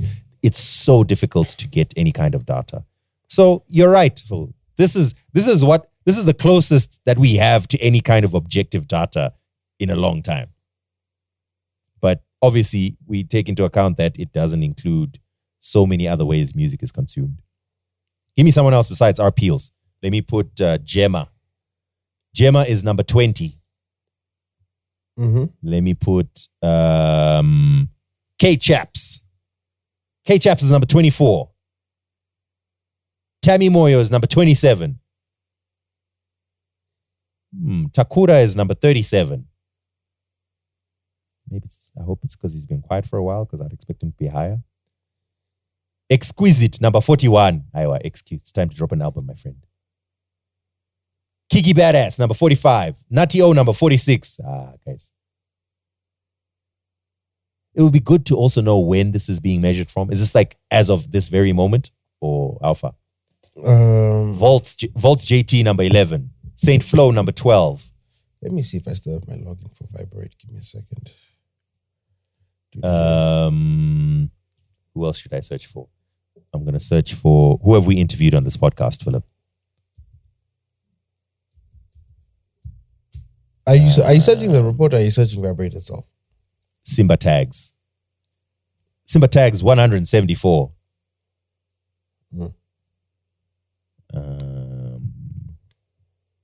Junior Brown. Junior Brown's number 207. Yo. Well, he hasn't put anything out in a very long time. No, technically, he's never put out a solo project, so there's also that. 10 Diamond, number 181. Okay, this is how. Yeah.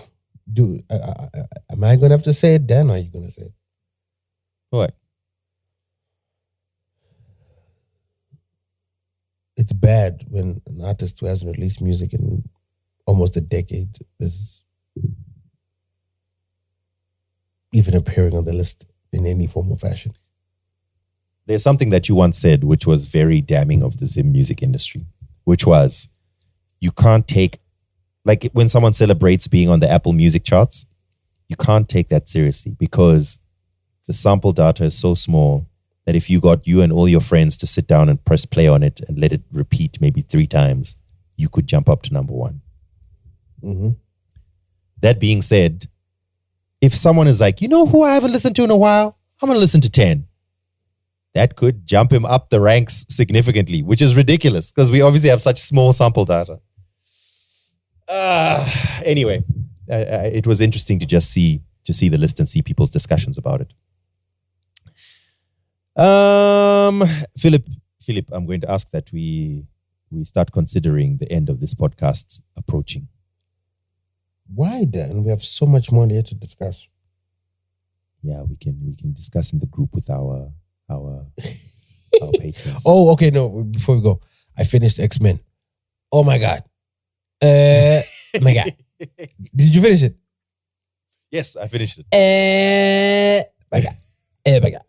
Okay. If you haven't watched X-Men 97 if you don't intend on watching it, spoilers. No. Yeah, spoiler alert, but hands down, I'm not even exaggerating. This blows What If out of the water. And What If was pretty good, eh? What If was good. No, What If was good. I hadn't watched season 2, but I watched it recently just now. And I was like, damn, this is actually really good. But this is recency bias aside, the best action cartoon I've ever watched. This. Okay, all right. Okay, relax. Is this better than 90s Batman? Was it 90s or early 2000s Batman? You know what? I'm gonna have to rewatch it, but this was damn good. Damn, if you rewatch it, it'll be bad. The storylines, the themes, like thematically, like this is good for kids. This is good for adults. Like it was good. The dialogue, no, man. The animation. There's a scene that kept on getting gifted on the Twitters where Cyclops just rips his visor off his head to like go full on, and you can, like in the split second that he does that, you can see the tears in his eyes. I was like, yo! This is amazing. Not only that, like understanding the motivations and ideology. I think like this did a better job than the Fox movies of explaining. Like, well, obviously, sometimes the depending on which series you're reading, sometimes like they would make Magneto either comically bad or justifiable. Like this gives you like it fully creates like a fully rounded human where you understand Magneto's motivations and his frustrations and why he is what he is. Like it was okay, we're gonna discuss it, but yeah, they got super nerdy, like, and they stay true to the source material, man. Like bringing in Bastion. Bastion's story is wild nerdy, but they tied it in. You know, So just before we discuss a little bit, I want to go back to that question I asked you last week. Just on power levels, Storm versus Magneto versus Bastion. Well, are we talking comics or from the TV show? Just from the TV show. I mean, they borrowed from the comics anyway, but from the TV show. Magneto, dude, Magneto killed the whole planet. Like he killed the planet. What are you talking about? But so the reason I was upset is because the show where X-Men 97 is continuing from X-Men. In X-Men, the animated series, Storm had now reached her potential. She was Omega level mutant. Mm-hmm. She can do everything Magneto can do because she also has control over electromagnetic forces. But she also has control over other forces of the weather. So I've always felt like Storm can do whatever Magneto can do, but she can do stuff that he can't. Mm-hmm. So to me, Storm is more powerful than Magneto. Of course, Magneto is more experienced, and he's obviously at a stage, at least in the show, he's at a stage where he's far more in control of his power. He's moving entire planets type level, right? Bastion is a bit more tricky to measure in terms of pure power level because his whole thing is controlling machines and understanding machines, right? So I guess it depends on the machinery that he has around him. But then obviously the big fight was Magneto versus Bastion, or the whole X-Men versus Bastion. But I felt like, no, you guys are doing Storm dirty, man. No. And I love again a black woman undermined. Psst. Once again. What a show. So this entire show was written by mostly Beau DeMayo. Beau DeMayo. Why was he fired? This is what happened. Why was he fired? When the show was finished and it was about to be released, they were about to start doing promo. They had announced that X-Men 97 is about to come out. They start doing interviews and appearing on talk shows and whatever. Beau DeMayo, as the head writer, was obviously going to be part of these. But then, just very somewhat quietly, it was just announced that Beau DeMayo is no longer part of Marvel. So I was like, wait, why was he fired? Is the show going to be bad? Was he fired because he sucked at making the show? So now that everyone's watched the show and they're like, yo, this is possibly the best that Marvel has ever been. Why was Beau DeMayo fired? What the heck? Anyway, good news is season 2 was also mostly completed by that time. So Beau DeMayo had worked on most of... So you can expect that it will have the same tone, the same sort of depth and whatever because it's got the same team. But then season 3, they've started work on season 3 and Beau DeMayo is not going to be part of it. So I hope they manage to keep it good. But... yeah, and no one's revealed what the story is. People are questioning, is it because he's Ligabitiga or not, or what's going on? There's a story that I saw that came out maybe a couple of months ago that was saying that no, the real reason that Beau DeMayo was fired was because he has an OnlyFans account. And they felt that would have been a bad look to have one of their head writers who's, pushing this show, I don't know, maybe there's some stuff on that OnlyFans that people, they looked at and they were like, oh my God, I don't know. That's how, I think that theory doesn't, unless there's some sort of morality clause. It's the only theory I've seen. I don't know. That's know a discrimination case show is waiting amazing. to happen. That's a discrimination case waiting to happen. That if you have an OnlyFans account. Yeah, if there's no morality clause and he hasn't violated any strict morality clause, that's a discrimination case waiting to happen. I mean, obviously they would have had discussions because Beau DeMayo himself he's also been very positive about it. You know what I mean? He's very active. I even interacted with him on Twitter. I was like, my man. No, but also, he's also being smart. This is him. This is a job interview for his next job. Yeah. So shout out to him. I hope he gets. I don't know who get Netflix or actually go to Apple TV. They'll give you the budget, or Amazon. I don't know. Give us something. No, he should give us DC stuff. Give us animated. Give us. What could he do from DC Universe? Give us the Justice League. Animated the Justice League in 2024. Ooh. Anyway, yeah, so really enjoyed X-Men 97, man. What a show. If you haven't watched it and you just listen to this, like, I'm never going to watch it. Sorry about all the spoilers, but you absolutely... It's animated. It's for kids, but it's also for adults. You know what I'm saying? Also, like, to be fair, we haven't really spoiled much. Like, if... Just watch it because, like, unless you've read the comics, have an understanding of the comics, a lot of the twists and turns won't have that much of an impact. But just watch for the story. Like, it's just a really good story. Because they're not going to get the significance of Cable. They're not going to be like, because, you know what I mean? Like, there are people that watch Deadpool that have no idea who Cable is. You know what I mean? Which is fine. I mean, I think that's what makes a good show, that if you're really into the lore, it has something for you. If you're just a casual watcher, it has something for you. And I would say that X-Men has that. I am very excited about Deadpool, by the way. And Ryan Reynolds has come out like trying to temper people's expectations, like, yo, this is not some huge movement of the Marvel Universe. We're just goofing around. It's like, shut up, you're going to change everything. This is amazing. So it's very interesting how it's going to go. While we're talking Marvel, I thought it would be very cool to quickly mention how the most recent Doctor Doom comic actually gave a shout out to MF Doom. Shout out Dumile. Yeah. Shout out to MF Doom, who obviously his mask was based on the mask of Doctor Doom from the Marvel comics. And MF Doom is, of course, late as well. We spoke about it on this podcast. But yeah, and when they dropped the announcement of the new comic, they included a caption that was directly from MF Doom, aka Daniel Dumile, who died in 2020.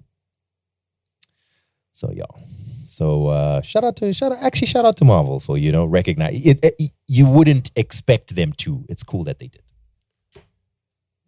Well, I also think about it, like the people that read the comics are the same people that write the comics, that consume the nerdy hip hop about the comics. So it's like Bo DeMayo. Like, Bo DeMayo clearly grew up reading the comics, being a fan of the TV show because he's our age, and now he's in a position to write about it. So it's the nerds on the opening page of this. It's issue number 1 of Doctor Doom's 2024 series. It's just called Doom, and then on the opening page they write like a little. Let me even get that edition. You know, I haven't read my comics in a while, but I'll get back to it. Yo, do you read comics? Do you still read comics? No.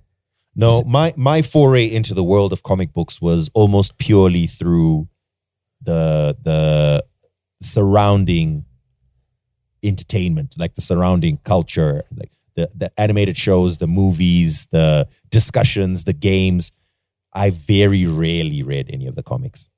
In some cases, graphic novels and stuff like that, but very rarely the comics.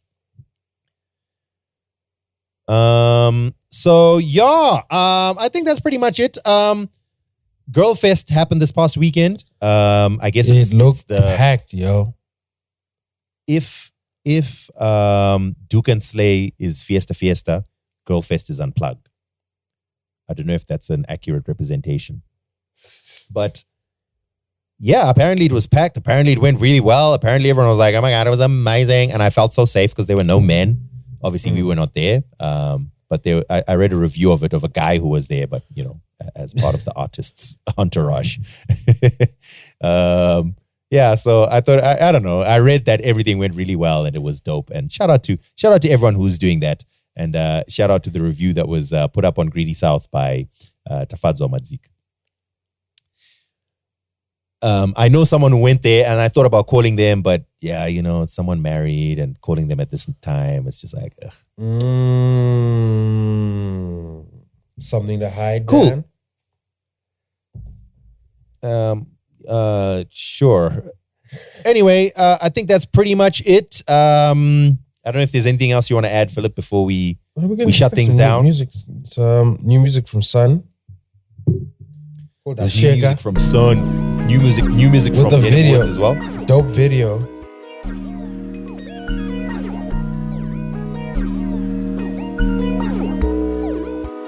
Jack's on the track. Yeah. Inandro ni pressure vamo di seka na. Jimjanga langa di pressure bato da bag tai traga ma sick.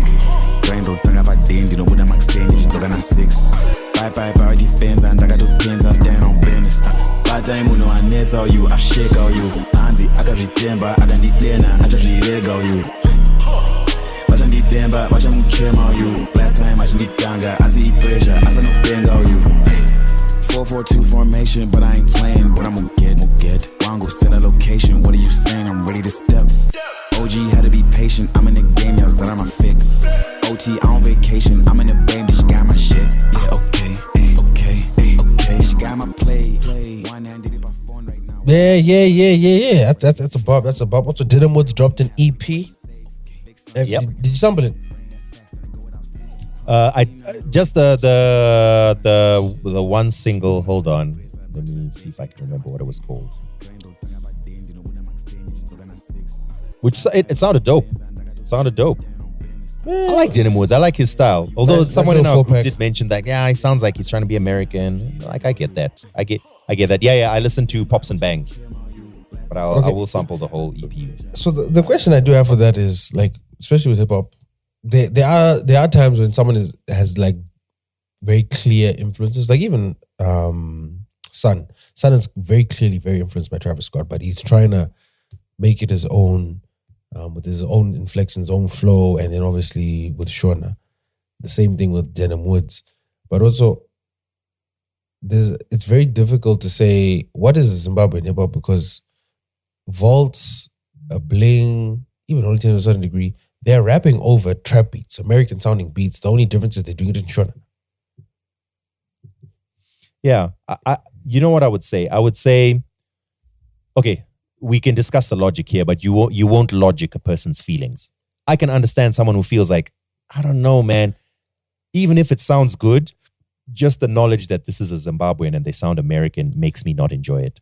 I can understand someone who thinks that. Even if no matter what logic you sit down and say, but no, they're being authentic, they'll be like, yeah, cool. It's just, I'm listening to this like, yo, this is a Zimbabwean rapper. It sounds like I'm listening to an American. I can get someone who thinks that. I don't necessarily think that myself, but I can understand why someone might think that. And yeah, it was mentioned in the group. I saw it as well in our Patreon group. But yeah, shout out to you guys for dropping new musics. What shall we end the podcast with, Philip? I think we should end with that Denim Woods. We ended with Pops and Bangs, him and Yamakani. Denim Woods and Yamakani. Shout out to Yamakani being on her rap bag, not her singing bag. And of course, Denim Woods doing his thing. There's something new from Dr. Chai and Toki Vibes, and I heard it and I was like, yo, this is dope. It's dropping. When you hear this podcast, it will have dropped. Oh, where? It's Dr. Chai. Yes, it's dropping on Friday. He sent it through. So play an exclusive, Dad. I mean, by the time this podcast comes out, it'll be out. But I guess it's exclusive now. He sent it for a radio release. He's going to be on radio tomorrow, dropping his new song. And I listened to it. I was like, yo, this is. I'm feeling this. I don't know if you know what. I'll just say it anyway. So he says, he sampled his grandmother's funeral and put it on the song. I was like, oh, damn. Okay. Is that cool? Okay, cool. All right, let me play it for you. Is that new? It's nice to be here. Man. It's nice to be here. It's Dr. Chai. Yeah. Crossroad. Do choice, mean I explode. Take time, then I reload. Money won't. Sorrow. This time with the boy.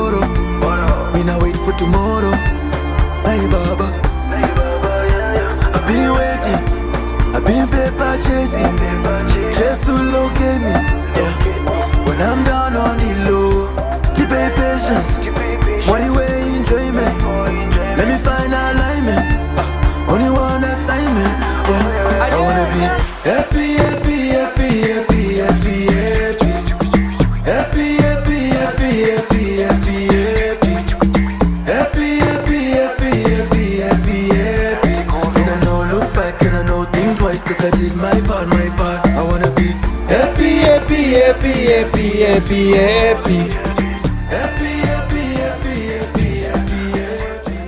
Toki Vibes really makes the song. Listen to Toki. Listen, Toki.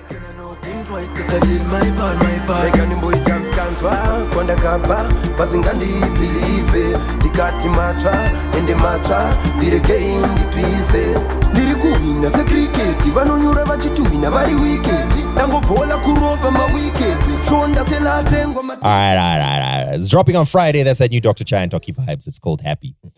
Oh, hippie. All right, I guess that's pretty much it. So we're gonna rock out with that new Denim Woods and Yamikani, Pops and Bangs. Go check out Denim Woods' new EP. Check out that new Sun as well. And yeah, wherever you find the music you like, please support it. Also, please support your favorite podcast. It looks like Napoleon Nyani is not going to be starting a podcasting fund with the National Arts Council. So we need your help. TwoBrokeTwimbos.com/donate. And then you can sign up to be a Two Broke Twimbos patron. And for just $5 a month, you can know that you're supporting one of your favorite podcasts. We'll add you to the WhatsApp group. We'll give you whatever other benefits that we can find you. Occasionally, now and again, we're able to have some cool little perks for our patrons. But really, the real benefit is you knowing that you're subsidizing the creation of some of your favorite content. So please, TwoBrokeTwimbos.com/donate. And we would really appreciate that from you. Yeah, I guess that's pretty much it. Thank you very much for rocking with us for another week. This is Two Broke Twimbos. Shout out to all of you guys who are listening. And we'll catch you in the next episode. We out. Aha!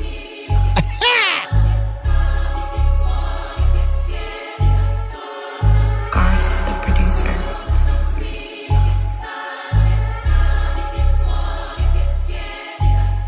Yeah, I need a 2-door foreign, no tents on it, so you see it's me, yeah, nigga, that's straight. I was sick of doing all the chores, new regime, and this personne ne joue comme ça. Pray to God to show me where I'm headed, cause I know where I've been, faisant non comme je l'ai dit, bon soir. Yeah, you gotta pay me, cause I need a fiancé. Shorty had a type grip on the nigga. Yeah, I need a 2-door foreign, no tents on it, so you see it's me, yeah, nigga, that's straight. I was sick of doing all the chores, new regime, and this personne ne joue comme ça. Pray to God to show me where I'm headed, cause I know where I've been, faisant non comme je l'ai dit, bon soir. Yeah, you gotta pay me, cause I need a fiancé. Shorty had a type grip on the nigga. Did you really try to break me down? Did you really think you kill me now? Did you really gather all these haters just so they can catch me later asking how to make the team now? All of my moves they wanna read now, see now. I'm the baddie that you wanna be now. I just lay niggas, lay wigs, let it game. I be dreading all of y'all, I can really turn you to a break. I've been busy hopping to the bag, had to listen in the past. So high, I can never crash. It's the jungle in my lane, and I swear I never crash. Flow too hot, disgusting. Game too cold, I flushed it. On these niggas, I'm dumping. In Yamikani, I'm trusting. I give them fever, name not Justin. Yeah, I need a 2-door foreign, no tents on it, so you see it's me, yeah, nigga, that's straight. I was sick of doing all the chores, new regime, and this bitch, personne ne joue comme ça. Pray to God to show me where I'm headed, cause I know where I've been, faisant non comme je l'ai dit, bon soir. Yeah, you gotta pay me, cause I need a fiancé. Shorty had a type grip on the nigga.